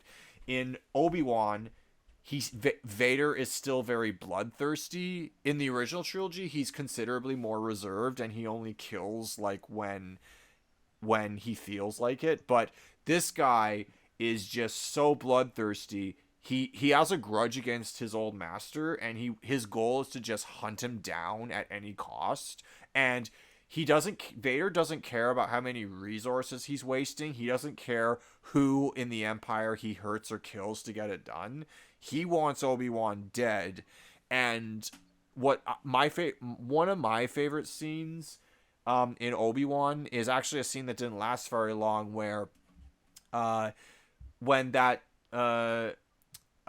Moses Ingram's character, whatever the third sister, one of the Inquisitors, Reva, yeah. So she, like, Obi-Wan rescues Leia from an Imperial detention facility, and when Vader finds out that they got away, he storms into the room and force chokes and pins her up against the wall with the Force, and he actually screams, like, "You were warned what defeat would bring!"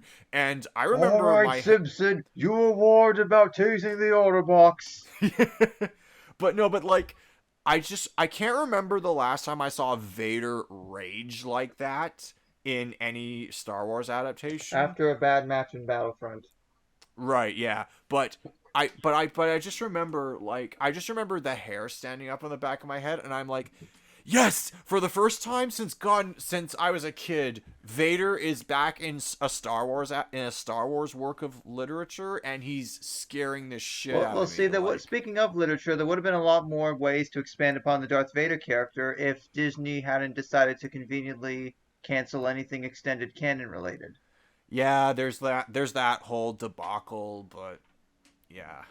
I mean, in terms of villain characters, I think, Darth Vader, especially from the original trilogy, we've all felt like we just want to go after whoever's wronged us with such reckless abandon and just be this symbol of, absolute power in a lot of ways.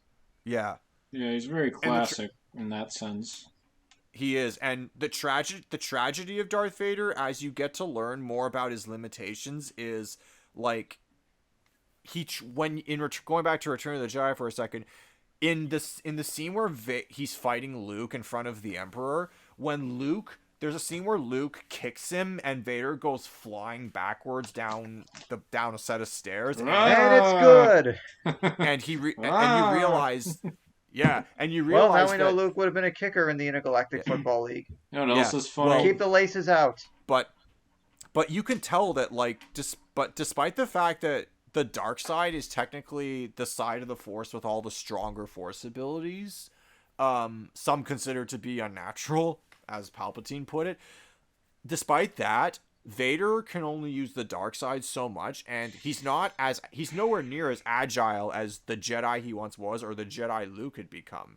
So when you realize the power dynamic between him and the Emperor, and going back to that literature that Disney retconned, I remember reading this book about Darth Vader's like training under the Emperor after Revenge of the Sith and before A New Hope. Like, one of the mantra that kept Vader alive, like in this wreckage of a suit, was the idea, like, the Emperor literally poisoned Vader with this mantra of, you are technically a useless being, why do you wish to continue living? And Vader would always say, so I can be as strong as you, my master.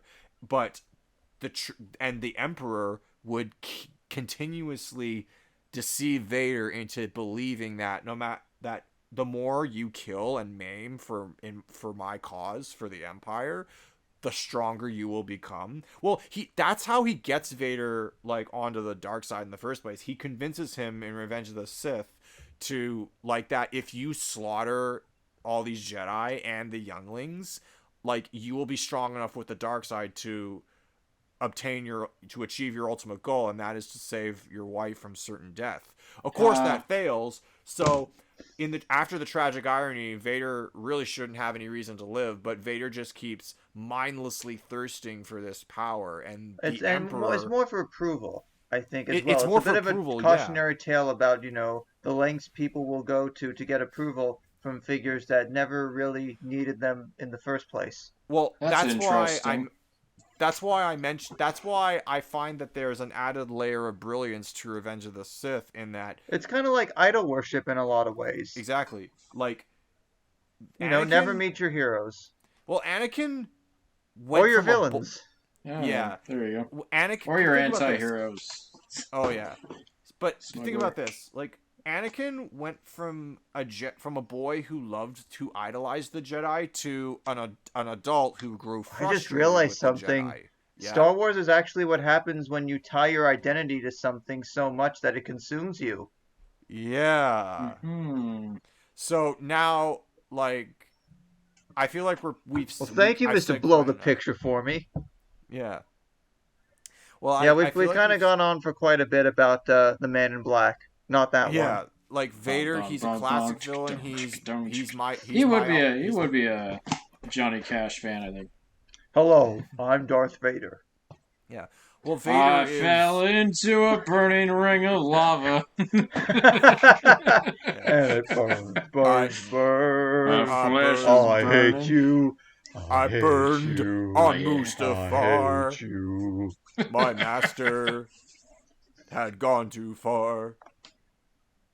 Don't mess around with... Because he's mine. I toe the line. Oh boy. Anyways, so that's Darth Vader, my all-time favorite. Round 3. Alright, so we picked the evilest evil guy in the world, and I'm following it up with one of the most beloved Canadian icons of all time. You want to hurt me? Go right ahead if it makes you feel any better. I'm an easy target. Yeah, you're right, I talk too much. I also listen too much. I could be a cold-hearted cynic like you, but I don't like to hurt other people's feelings. Well, you think what you want about me, because I ain't changing. I like me. My wife likes me. My customers like me, because I'm the real article. What you see is what you get. And that, ladies and gentlemen, is Del Griffith from Planes, Trains, and Automobiles, played by the legendary John Candy. Peace, John. John Candy. Honestly, that's such a great role of his too. I think it's his finest role, to be honest. Like, there's others, sure. It's this and Barf from Spaceballs again. I mean, that's more of a supporting role, but yeah. Just like the mannerisms and just like obviously this guy has to go through a lot. It's so just to touch on Spaceballs. He got top billing for a supporting role, so that's just how good he is. Oh yeah, John Candy is like great, and you got like Uncle Buck. You got his like 2-minute cameo from Home Alone. I like all his little voice bits in Heavy Metal. Like the guy, I will watch him in anything, even Cool Runnings. I liked him in that too. But yeah, to me, I don't think it gets any more classic Oh, and than Rescuers Down Under. he's good in that too. Yeah, that's true. Yes. Yeah, but I don't think you get any more classic candy than with Del Griffith, the what's it, the shower curtain ring salesman who's kind of floundering around trying to get to an airport, along with his unfortunate victim Neil Page, played by Steve Martin. I should digress. Basically, the idea is that these two men are trying to get home for the holidays because it's Thanksgiving. Neil Page is a businessman from New York. He wants to go to Chicago to see his family. Because every John Hughes film has to have Chicago in it. That's just that's the nature of the beast. And the problem is that almost every single thing goes wrong. And you see them, no matter what, there's always an obstacle that gets in their way. Flight cancellations, train malfunctions, just running out of money because of like scoundrels and all that. And Neil is stuck, basically glued to this man named Del Griffith. And the thing of it is that Neil is a very, like Neil, played by Steve Martin, he's a very uptight individual, very closed off. He just wants to get home. That's all he wants, and he doesn't really get it. He's not a friendly guy. Then you have Del, who's just this salt of the earth, like puts his heart on his sleeve, very personable, very chatty, and kind of the kind of person, like, if you were like just trying to mind your own business, he would just go on and on. But I gotta say is that he's just like, he's so eminently watchable. Like, I love every single one of his mannerisms. I love the way he talks. He's like, we'd be better off trying to pick up toothpicks with our butt cheeks than trying to get on this plane tonight. I'm gonna trade in my left nut and say we're not getting on the plane tonight. Wow. It's like, This is raunchy. yeah, no, he says a lot of crazy stuff. He's like, oh, gee, officer, I guess you're right. You know, the speedometer was melted, and I couldn't read the speed, and you know what? It was very hard with any accuracy to tell how fast I was going. Okay, officer, you got me. I messed up. I apologize. Oh, and also, hey, Del, how cold do you think it is outside? Because they're saying the back of a truck being driven to another place, and he's like, 1 degree Fahrenheit. But yeah, just it's really nice seeing like the bond that these two kind of grow, because like initially they don't like each other. That monologue I gave, like, to begin to introduce this character, it's actually like pretty early on in the film, because like they have to share a motel together and all that, and they have a breakdown, and which also leads to one of my favorite sight gags when they wake up in the morning and John Candy's like huddled up to Steve Martin. It's like, That's hey, one, yep. love my baby's arms. It's like, Del, why are you holding me?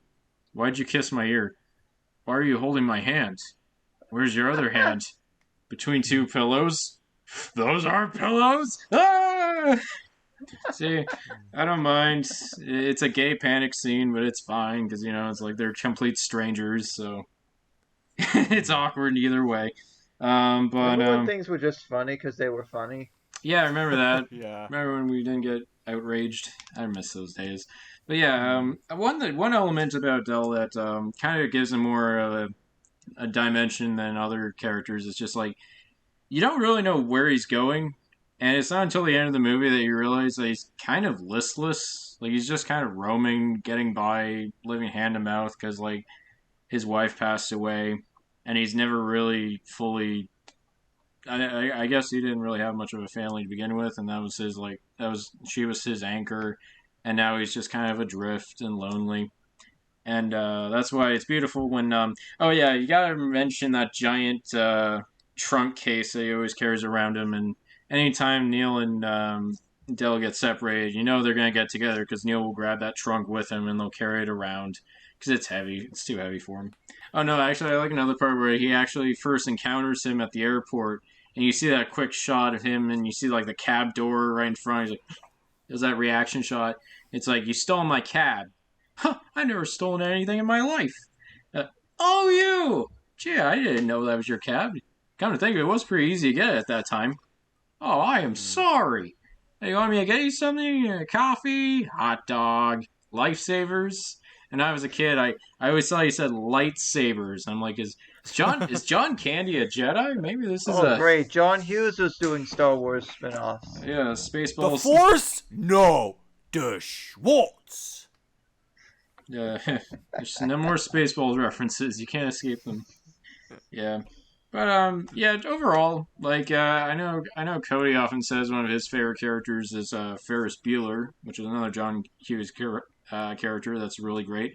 I often I flip flop. I can't really pick my favorite John Hughes movie. I think Ferris Bueller is him at the top of his game, just making this really epic adventure out of just going hanging out with your friends in the city for a day. It's a really excellent film. I think Planes, Trains, and Automobiles. It's just every scene is just so. It just cracks me up every time, and it's so relatable to anyone who's ever been stressed out while traveling, like I have. Hmm. I think it's like one where it's like he's not really focusing on teens. It's just two adults from. It's not teens, it's not kids, but you do get a slice of cantaloupe at the end. Well, I like I can kind of feel that because on that note, because I've traveled with you on many occasions, and like This does feel like I a can really relate to good the road trip I can movie. relate to the stress too. Yeah, And yeah. it's And very. I never really hold the stress against anyone when I travel with them, because like, yeah, traveling is inherently a stressful ordeal. Like the payoff is great, but the getting there. Yeah. Yeah.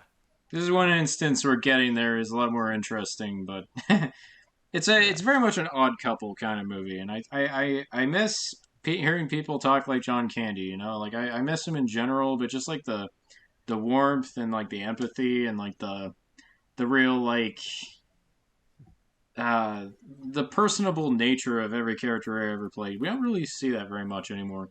Now it's like everyone's just quippy or mile a minute talkative, but you never really. It's like John Candy plays characters where it's like I would just spend days with him. I don't care. Yeah. I'm no In, Neil instead of Page. what instead of persona being like different personalities, it's like all the different archetypes, like everything's been amalgamated into just one archetype. But I Yeah. could definitely see how someone could get annoyed by Dell at the same time. Like he does not pick up after himself, and he does have a lot of annoying traits. But generally, like yeah, I'd have him home for the holidays if I could. And He's like that uncle that everybody loves, even though you probably don't want him around for more than a few hours, but for the few hours that you do see him once or twice a year, he's a fun guy to be around. oh yeah, that's a good note to end on. And with that, we're on to you, Josh. Who's your next character? Well, we're going back to the jungle kind of sorta, but for a different kind of animal. Hit him with Nice. that theme music. Do do do do do do do do do do do do do do do do do Yes. do do do do do do do do do do do do do do do do do. Oh, A video you'll fill it game. in later. Game over, mate. Pretty much my main introduction to the world of video games as a young kid was Crash Bandicoot. Oh, you're in deep didgeridoo. Now, I'm gonna entertain the both of you with a lovely little story as to how I first met this lovely Bandicoot fellow here. So, I believe it was the summer of 1996 or 97, if memory serves, So because you would have while been really young. I would say 4 or 5 when my parents first got us a Sony PlayStation. Now, granted, it was not our first console. I believe the first console we had when I was alive was a Sega Genesis. So for the first couple of Ah. years, I definitely remember playing a Sonic game. It might have been one, it might have been 2 or 3. I'm not They're 100% all kind sure. of the same, yeah. The original ones probably. I don't know if it would have been 3 because we would have had the and Knuckles bit, so it was probably 1 or 2. But in terms of really video games, like the first video game I truly remember playing would have been Barney's Hide and Seek for the Genesis. Oh yes. I mean, look, I was a young kid. It was an educational game sort of thing. It was pretty simple. But fast forward again to 96, 97, when we get a PlayStation, one of the first games that we get for it is the original Crash Bandicoot, and that changed everything. What ironically Wow. started out as, well, Naughty Dog started out with a game like Way of the Warrior on, I believe, the 3DO, and that was like a Mortal Kombat-esque fighting game, but not as good. and I think Rings of Power was another game they did before this series. But once they basically Rings of they Power, not to be not confused that with. one, get that out of here. No. Sorry. Um, but they basically took what it was essentially codenamed as Sonic's ass game because the perspective is going down a level from the behind, Yeah. and they turned it into a video game icon that is still going and still has new entries coming out even as of like a couple years ago and even as of hopefully this year potentially.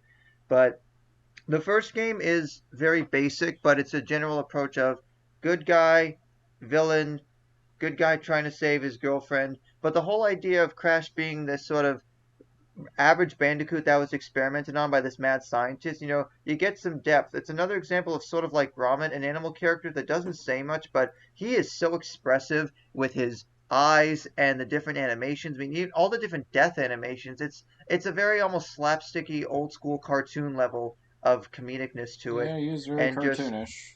Absolutely. the fact that it retains that and the music helps as well. There's like a lot of different scores. Josh Mansell's score through the PlayStation trilogy, which this was between Naughty Dog and Insomniac making Crash and Spyro. The PlayStation had no shortage of quality uh, platformers in the mid to late 90s, and especially with as I grew up, I got more and more into each game, and I'm proud to say that I do own the original trilogy plus Crash Team Racing, which a lot of people hold up as the best kart racer of all time.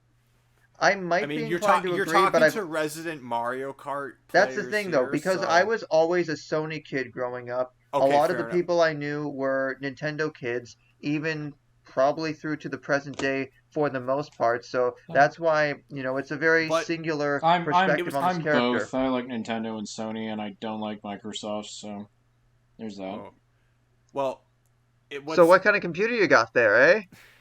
Window. an Let's Acer. see. No, it is Lyle. I know you kind of like you kind of like did Halo. Like when you look back on playing it, it's like yeah, that was the thing.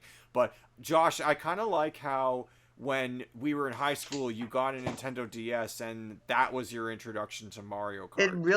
It really kind of was. I mean, I'm not playing the whole console fanboy thing in Yeah. a sense that just like obviously it's about learning different perspectives, and it's about I was aware of Nintendo things because I would play on other people's systems growing up, and whether it be Yeah. console or handheld. But it wasn't until near the end of elementary school when I finally sort of got outside of one specific ecosystem. But that's a whole other point. I liked with Crash that he really does mean well. He's just trying to, stop Dr. Neocortex pretty much every time. It's sort of again, it's like that version of Mario and Bowser, but the difference being is that in the later games they play on that formula and that dynamic a bit, especially because, obviously with Crash Team Racing, you're basically playing as all these different characters. You're just racing. There is a bit of an adventure mode with like a plot to it with a new villain, but I you're there remember for the in kart stuff. Crash Nitro Kart, they had a pretty That's elaborate like story. another kart racing That's a one. Yeah, different that game. Yeah. story did get pretty elaborate, but I I'd always say one of liked. the really interesting things, the fact that in the games, Crash barely talked at all, and this is even going to the present day, the commercials were what made the character for me because it's a guy in a suit, but this guy, it's basically, it was Deadpool for me before Deadpool, before I had heard of the Deadpool character. Oh Like yeah. this guy's mouthing off. He's going up to Nintendo and Microsoft's headquarters, and he's talking all kinds of trash. Well, But that was a credit to the era in which the games came out. It was the '90s, and it was still all about that attitude and the at the wisecracking time, sense of humor. Sony's prime competitors would have been Nintendo and Sega. Yeah, So that I think it was Sega. I yeah, forget. Sega and Nintendo. Yeah, so we go to the Sega. Sega Nintendo's headquarters in Washington State, and he's Yeah. just like on the loudspeaker. He's just talking trash about him. It's like that was Yeah. the gimmick of like the games. Obviously, he's nothing quite like that, but Well, to make up for it in the games, he has his own dance, which granted isn't really introduced until the second game, but like that's a pretty iconic victory yeah. animation in and of itself. Yeah, Yeah. absolutely. And I just like he's just Um. I relate to him because he's just an average guy wanting to do his own thing, and even if the quest is always the same, there's always sort of new ways to go about it. Granted, as I grew older, obviously the direction changed, but I'd say one of the entries that has gone a little bit of it's gone a little bit underrated over the years, but it's starting to get a bit more appreciation now, is Crash to Insanity. That's Because for the my first favorite time, game in the yeah, franchise. it's like, what happens if the hero and the villain are forced to work together and they both kind of sort of like it? Yeah. Which was incredible to me growing up just because, they spend so many years establishing that, Cortex basically made Crash who he is, and he just has this mortal hatred for him. But then in Twinsanity, the tone of the writing takes on such a different shift that, like, they both sort of come to like each other, and they sort of play on that in some of the future entries as well. Granted, by this point, and it's another important thing to mention about, intellectual property and characters like this. Even though as a kid I grew up, associating one side of Crash, as Sony Computer Entertainment of America and Universal Interactive gave way to, you know, Vivendi, Universal, and then eventually Activision Blizzard. And Good if that lord. merger actually goes through this year or next year, whenever that happens, Microsoft. Mm. Crash has had a lot of ownership problems, and there's been a lot of stuff that just has sort of derailed his Oh yeah. progress.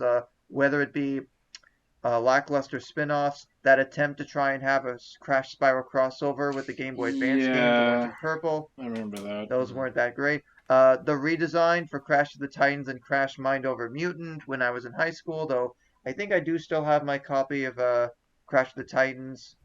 So is that why on the GameCube Crash Nitro Kart was on that console? Because I'm like, Crash is a No, that Sony. was Well, I think after that point, see, by the time the PlayStation 2 era, like the sixth video game generation, had come around, Crash started to go multi-platform just Hmm. because it was going to be inevitable that you would have to be on more systems in order to, get more stuff out there. So The Wrath of Right. Cortex, which was the game I actually initially got with my first PlayStation 2 over 20 years ago at this point, Yeah. uh, it wasn't at the time. I remember kind of liking it, but I wasn't big on it. Not helped by the fact that the first version of the game had ridiculously long load times. Yeah. Oh yeah. That was Even one for of the the things I time, those actually. were That too was one of long. my biggest turnoffs about. Cause so to kind of bounce off of you, I was in contrast to you. You were a Sony kid. I was a Nintendo kid growing up. So I only ever played Crash at friends' houses, mainly French yours and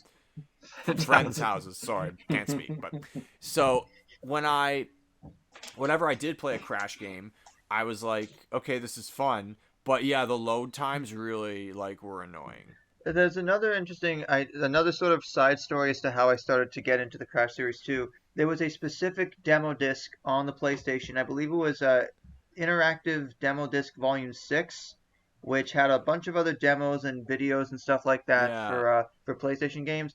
And and you on and that you could particular one, there was a demo for the first snow level in Crash Bandicoot 2 Snow Go that was one of the ones I played a ton as a kid. And while that demo, or at least demos for Crash 2, were on other demo discs around that time, it's a particularly fond memory growing up.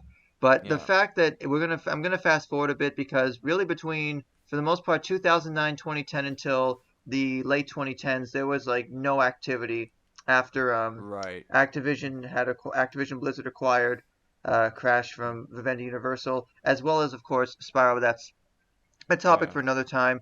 Then, of course, in 2017, a whole new generation got to fall in love with the first three games all over again with the Insane trilogy, which I thought was a great way to really update these first three games and I really remember preserve a hearing lot of the about that, and challenge, the but just graphics looked make them appeal the to a new generation. And the fact that it was not only on PlayStation still, but it was on Xbox, and it was on the Switch, and it was on PC, which So was pretty awesome. if I ever wanted to use my Game Pass on Xbox, I could probably play this.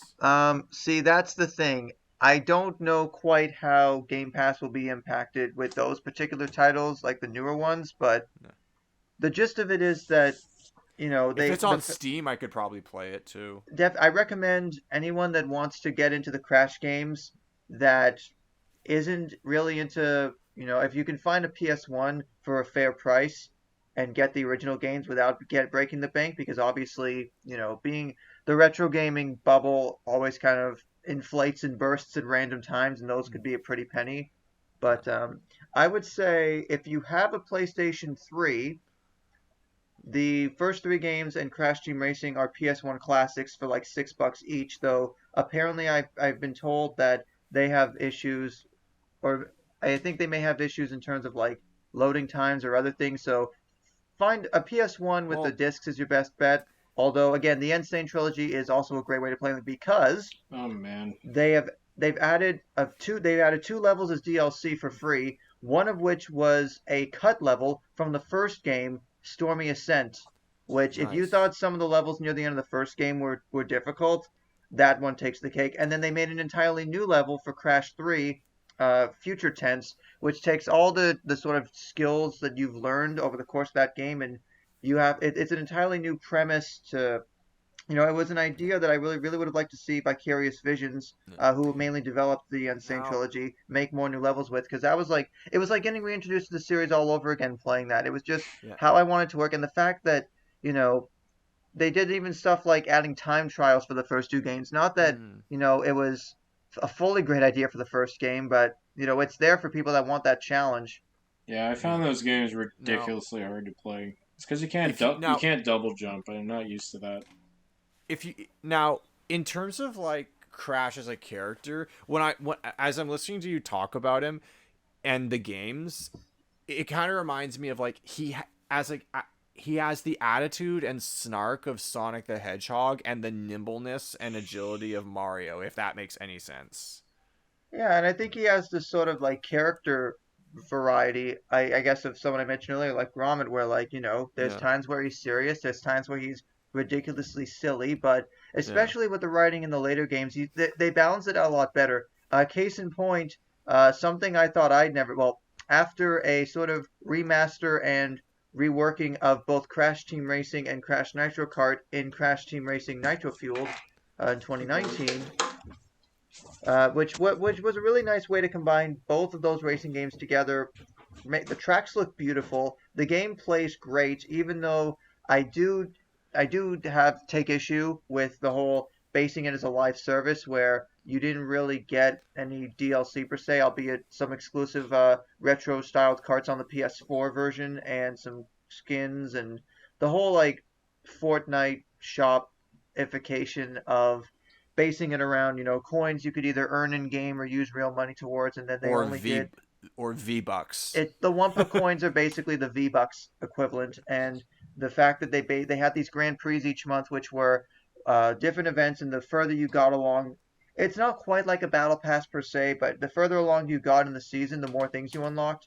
But fortunately, there are saves available online that already have all these things unlocked, and you can play offline for that. Because I didn't like the idea of it being tied online to like online servers, and the fact that they stopped doing those particular events after 9 months, which is someone that really just like playing as Crash and watching him do his thing, it just felt like it was a very corporatized Right. approach to that. But as a side note, actually, with the Unstained trilogy, in the time trials, I believe only in the second and third games, you actually get the speed shoes, so you can actually run a little faster in the second game, which was a nice improvement over the first. But I guess with Nitro Fuel, to go back to that, I also kind of took umbrage with the fact that there were several promotions that were like US only, essentially. Sour Patch Kids had a tie-in where if you certain like specially marked packages had a code you could put in on a site online and redeem those to get like one of three colored stickers and cart designs. It was a whole thing. It was like very, very customizable that game, but to a fault. And then Right. Xfinity had some campaign where you would like, if you were an Xfinity customer, you'd put in a code and you'd get an exclusive cart to use. But Nitro Fueled is good if you again find one of those saves online. Just play offline with people. That also actually took me back to a simpler time when I just turned the internet off, and I've actually been doing this with Marnie. We've been playing Nitro Fueled together because it's just a nice pick up and play racing game just to just play together. And we have been wanting to play more games together. So Nice. hopefully now that this year's still pretty early on, we can do that. I never thought I would see this, but in 2020 there was a proper Crash 4, which is like again, it's basically the new developer Toys for Bob, who of course have done, ironically, Disney's Extreme Skate Adventure and Hmm. Skylanders, among others. and they're sort of making their own version of the timeline where like everything, post Naughty Dog, pre Activision don't really exist. And I think gameplay wise, it's a pretty smooth experience, but it is not for the newcomers in the sense that like it's a fun game to play if you do not care about completing it, because going for 106% is an ordeal I would not wish on anybody. Right. It is just like challenge on challenge on challenge, and it gets way too intense. But I'm glad that it showed that there was more interest in Crash again. But I'm just happy that he looks great, he plays great, and this is another game that is on a lot of different platforms. I mean, it just finally got a Steam release a couple months ago, so more PC stuff. There was that mobile game Crash Bandicoot on the Run that lasted for like a year that I tried playing. It wasn't great. Much like, King's other big cash cow, Candy Crush. It's Yeah. Crash Bandicoot is like, when I play the old games or I played the Insane trilogy and I guess four, it feels like, catching up with an old friend and seeing that, yeah, they might have changed a bit, but they're still the same person you've known all those years. And Yeah. I just have that sneaking suspicion with that new game Crash Team Rumble this year, which is like a MOBA, but with Crash characters. It just kind of feels like it's another example of like that friend that's going through that phase that it's a bad idea, but they're gonna do it anyways, and you can't really stop them. Yeah. But Yes. it was a pretty long-winded thing, but the long and the short of it is, I'm really happy with the fact that a character I've known for so long, I still find reasons to want to go back and play those. And the fact that a lot of the other sort of games that are more retrofied versions of legacy properties, like say Teenage Mutant Ninja Turtles Shredder's Revenge, for example, Right. Yeah. or the re-release of Scott Pilgrim vs. the World, the game, which granted the re-release has its own problems outside of PS4 and Xbox One I've seen, but just the idea of going back to basics and finding new ways to make simply just playing a game be all you need. You don't really need any extra frills per se, and you know that's the attitude I take from Crash. Be yourself. Don't be afraid to speak up for what you believe in, and just let your actions do the talking. Yeah. Nice. So, in terms of so to bring this on home,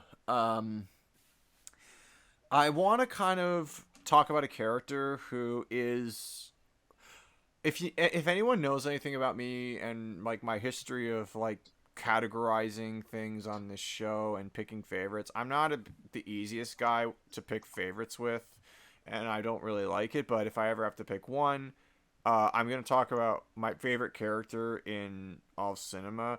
And granted, he's been in books and he's been in 2 movie adaptations, but the one I want to talk about is Aragorn from the Peter Jackson Lord of the Rings trilogy.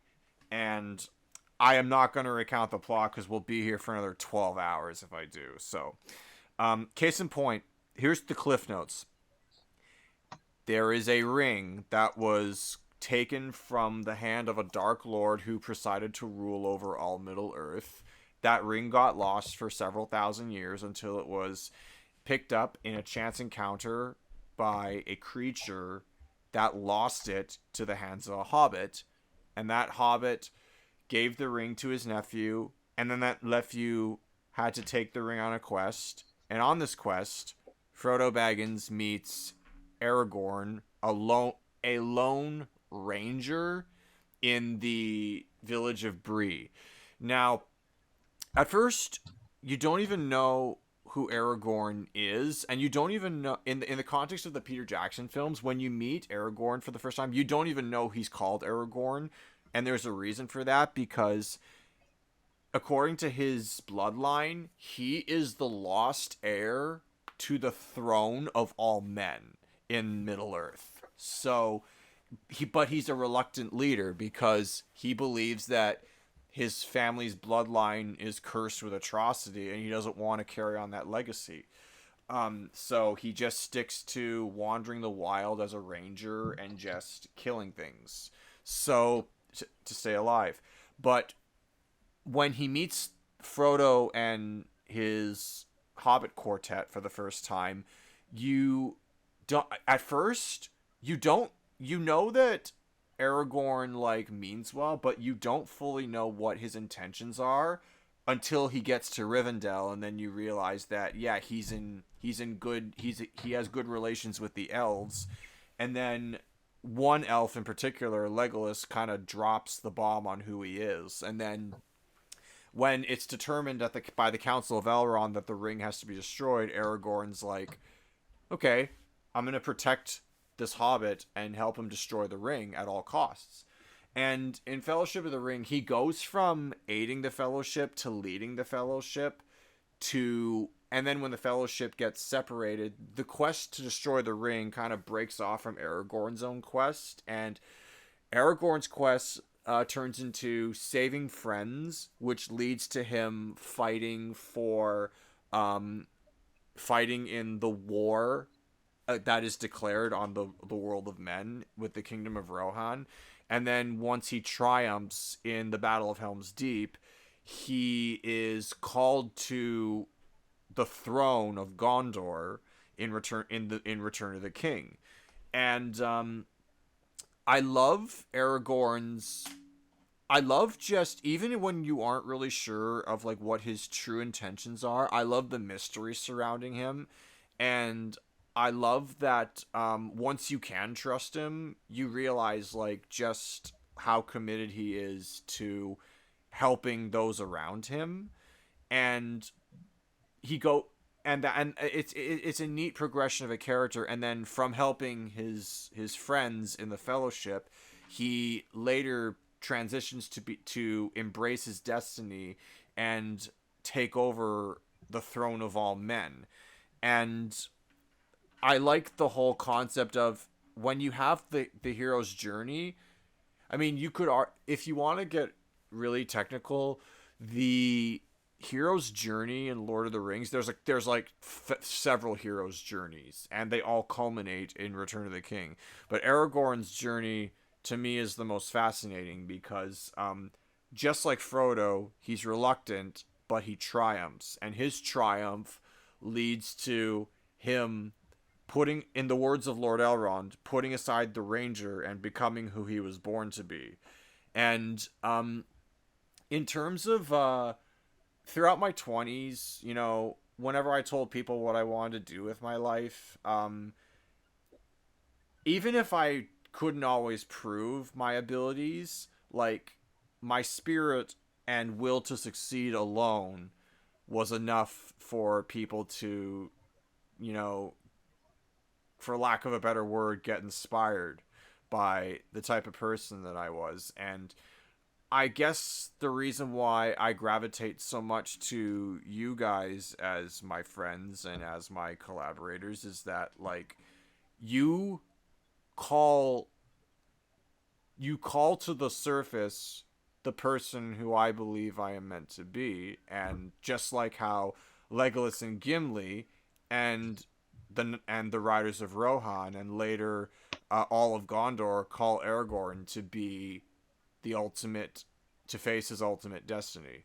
And I just that part of there, I know it's a super long and convoluted So wait a minute. story. So that would make the final battle the ultimate showdown of ultimate destiny. Oh, don't tell. Yeah, is he gonna have to go up against Mr. Rogers in a bloodstained sweater at the end? Oh, he wouldn't stand a chance. Yeah, that's true. No, but that would make for a way better finale. Yeah. Just a whole army of elves and hobbits and men against every IP known to man, and some only known to animals. Yeah. I also wonder, was Aragorn involved in another one of my favorite memes where they have to get them to Isengard? Yes, he was. Well, technically, that little music video. Yeah, he's technically in it, but he doesn't really say much. Legolas does all the talking. This is me making up for never really having seen any of the movies. Well, my only Lord of the Rings related thing is I think we saw the Two Towers, but I think we left half an hour in because I wanted to go because I was bored and it was a long movie. Yes. You told me. Veronica, you didn't tell me you were bored. You told me I felt it was boring because I was wait, this is 2 + 2, like 2.5 hours. I was still like 2.5 movies. 10, 11 at the time, I think. What Yeah, is that it? makes sense. 11, 12? What was it? 2001, 2002, It was 2003. okay. Fellowship came out in 2001. 2001, I know, I'm saying. and then they came out a year after each So I other. think it was sometime in 5th grade then. Two Towers, we were in 5th grade. Yeah, Yeah, and it was just kind of like, I yeah. think we went to see it, and I think my mom and I left just because I was like, look, it's a 3-hour movie almost, and this isn't going anywhere. Well, that's kind of. Do you know your experience with the Two Towers was my experience the first time I attempted to watch Chamber of Secrets. I remember That's we the rent. funny thing. I made it to I made it to Deathly Hallows 2 parts before I stopped watching the movies. Oh wow. So with my experience with the Chamber of Secrets when we were kids was I didn't go to the theaters to Oh, see it. I got a better story. I think I fell asleep near the end. Okay. It was after My they encountered the basilisk. I remember yeah. that. So Actually got to the chamber, but I was yeah. so tired from that day. I remember falling asleep Yeah. for like 10, 15 minutes. Okay. What the hell, man? Because I fell asleep too. My That's how much I remember about Lord no. of the Rings. I have to divert to another topic. I Yeah. when I tried to watch Chamber of Secrets for the first time, I remember I either got into a scuffle with my brother and somehow I can't remember how exactly, but my pinky finger got jammed backwards and I was in a lot Ooh. of pain. So the pain was kind of like making me tired. And when my mom rented Chamber of Secrets on VHS from Blockbuster. Hey, kids, remember VHSs? I'm surprised that came out on VHS though, Mm. considering it would have been like what, Yeah. 2002, So I just 2003 at remember that point. I slept through most of the Chamber of Secrets, and by the time like they're in the chamber and he's fighting the snake, I couldn't tell what was going on. So it's like, It's like but your brain wanted to skip to the best part. yeah. Well, I eventually watched it years later in lockdown, and I got it. And I'm like, okay, this is a pretty decent movie. But yeah. So going back. So but yeah. But Lord of the Rings, like, um, it's a very. I'm surprised I haven't really. I don't have like that much to say about it. Like, I guess I just thought, okay, I got to be really succinct, but Aragorn's journey and how he comes to embrace leadership as a reluctant hero is also inspiring to me because when I just saw Lord of the Rings for the first time, I didn't know how to lead, and it took me like until I guess sort of my early 20s when I first got to film school to figure out like how I was going to like lead That's especially a when good I came point to actually, because yeah, yeah. leadership is not a skill that comes to everybody the same way. Exactly. And just like Aragorn, it took me a while to really understand what kind of a leader I could be.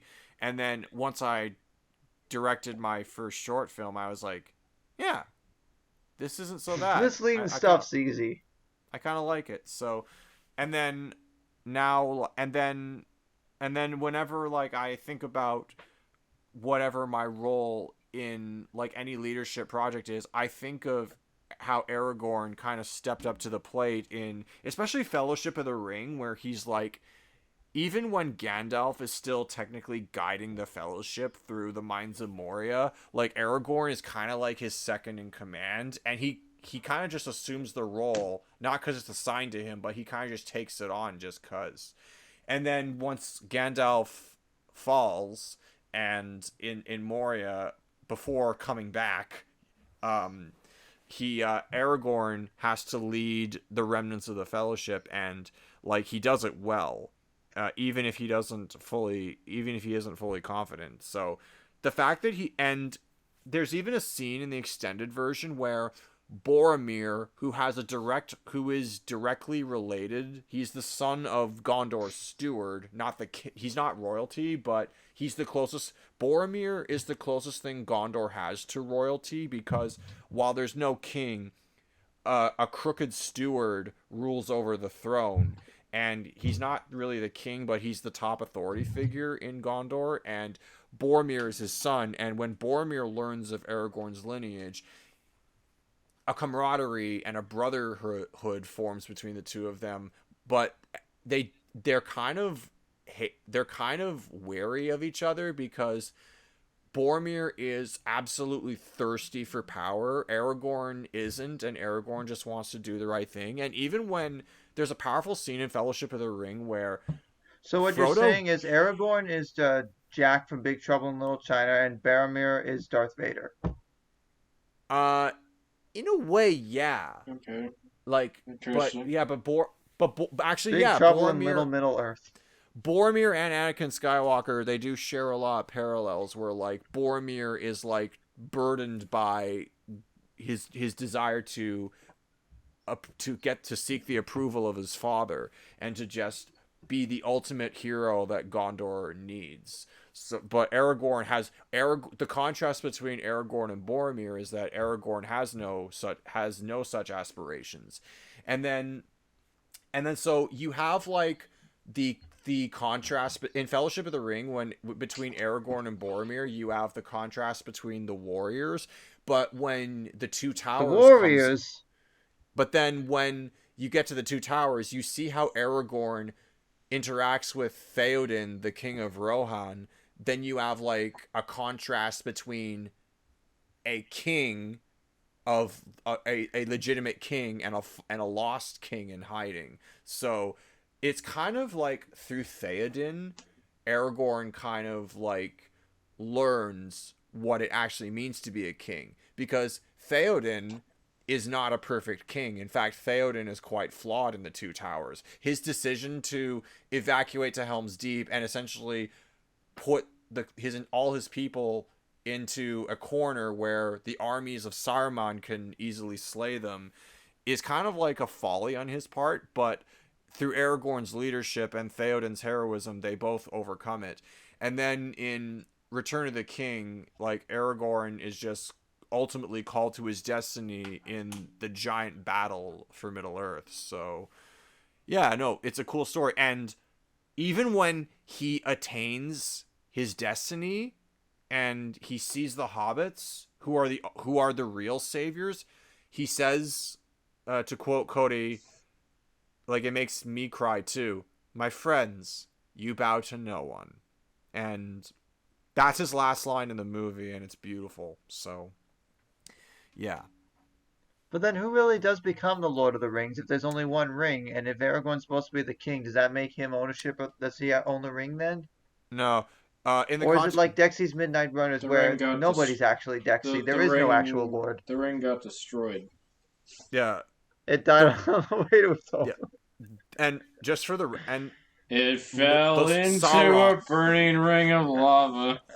Lyle, Josh, I'm sorry, I've been context of trying to Lord of hold the in all Rings, these jokes. the Lord of the Rings refers to the Dark Lord Sauron, who forged the One Ring to deceive all others and control all others. Sauron is the Lord of the Ring. And it's called Lord of the Rings because a bunch of foolish characters think they can wield its power, but the ultimate truth is you can't wield its power, and power corrupts. And to have Aragorn overcome that corruption is very virtuous to me. So, and because Aragorn is like forced with he's up against not just armies, he's up against every problem that is plaguing this world, and he overcomes them all. It's great to watch him do that, even in the moments where you think he won't. Yeah. Oh, that's pretty good. This has been fun. This is a great way to kick off 2023, lads. I agree. Anyways, thanks for joining us on another bubbly episode of Soda Speak. Stay thirsty, my friends. I just drank 2 bottles of Yop. Well, give me Yop. Me mama sue Yop. Me mama give me Yop. Me mama when the morning come. It's give annoying. me Yop. Me mama. What's annoying, Yop, Lyle? me mama. I got Yop the when the morning come. I got the pack, and there's like way too many vanillas. You ever tried drinking vanilla? Have a good night, folks. Bye-bye, everybody. Vanilla Yop sucks.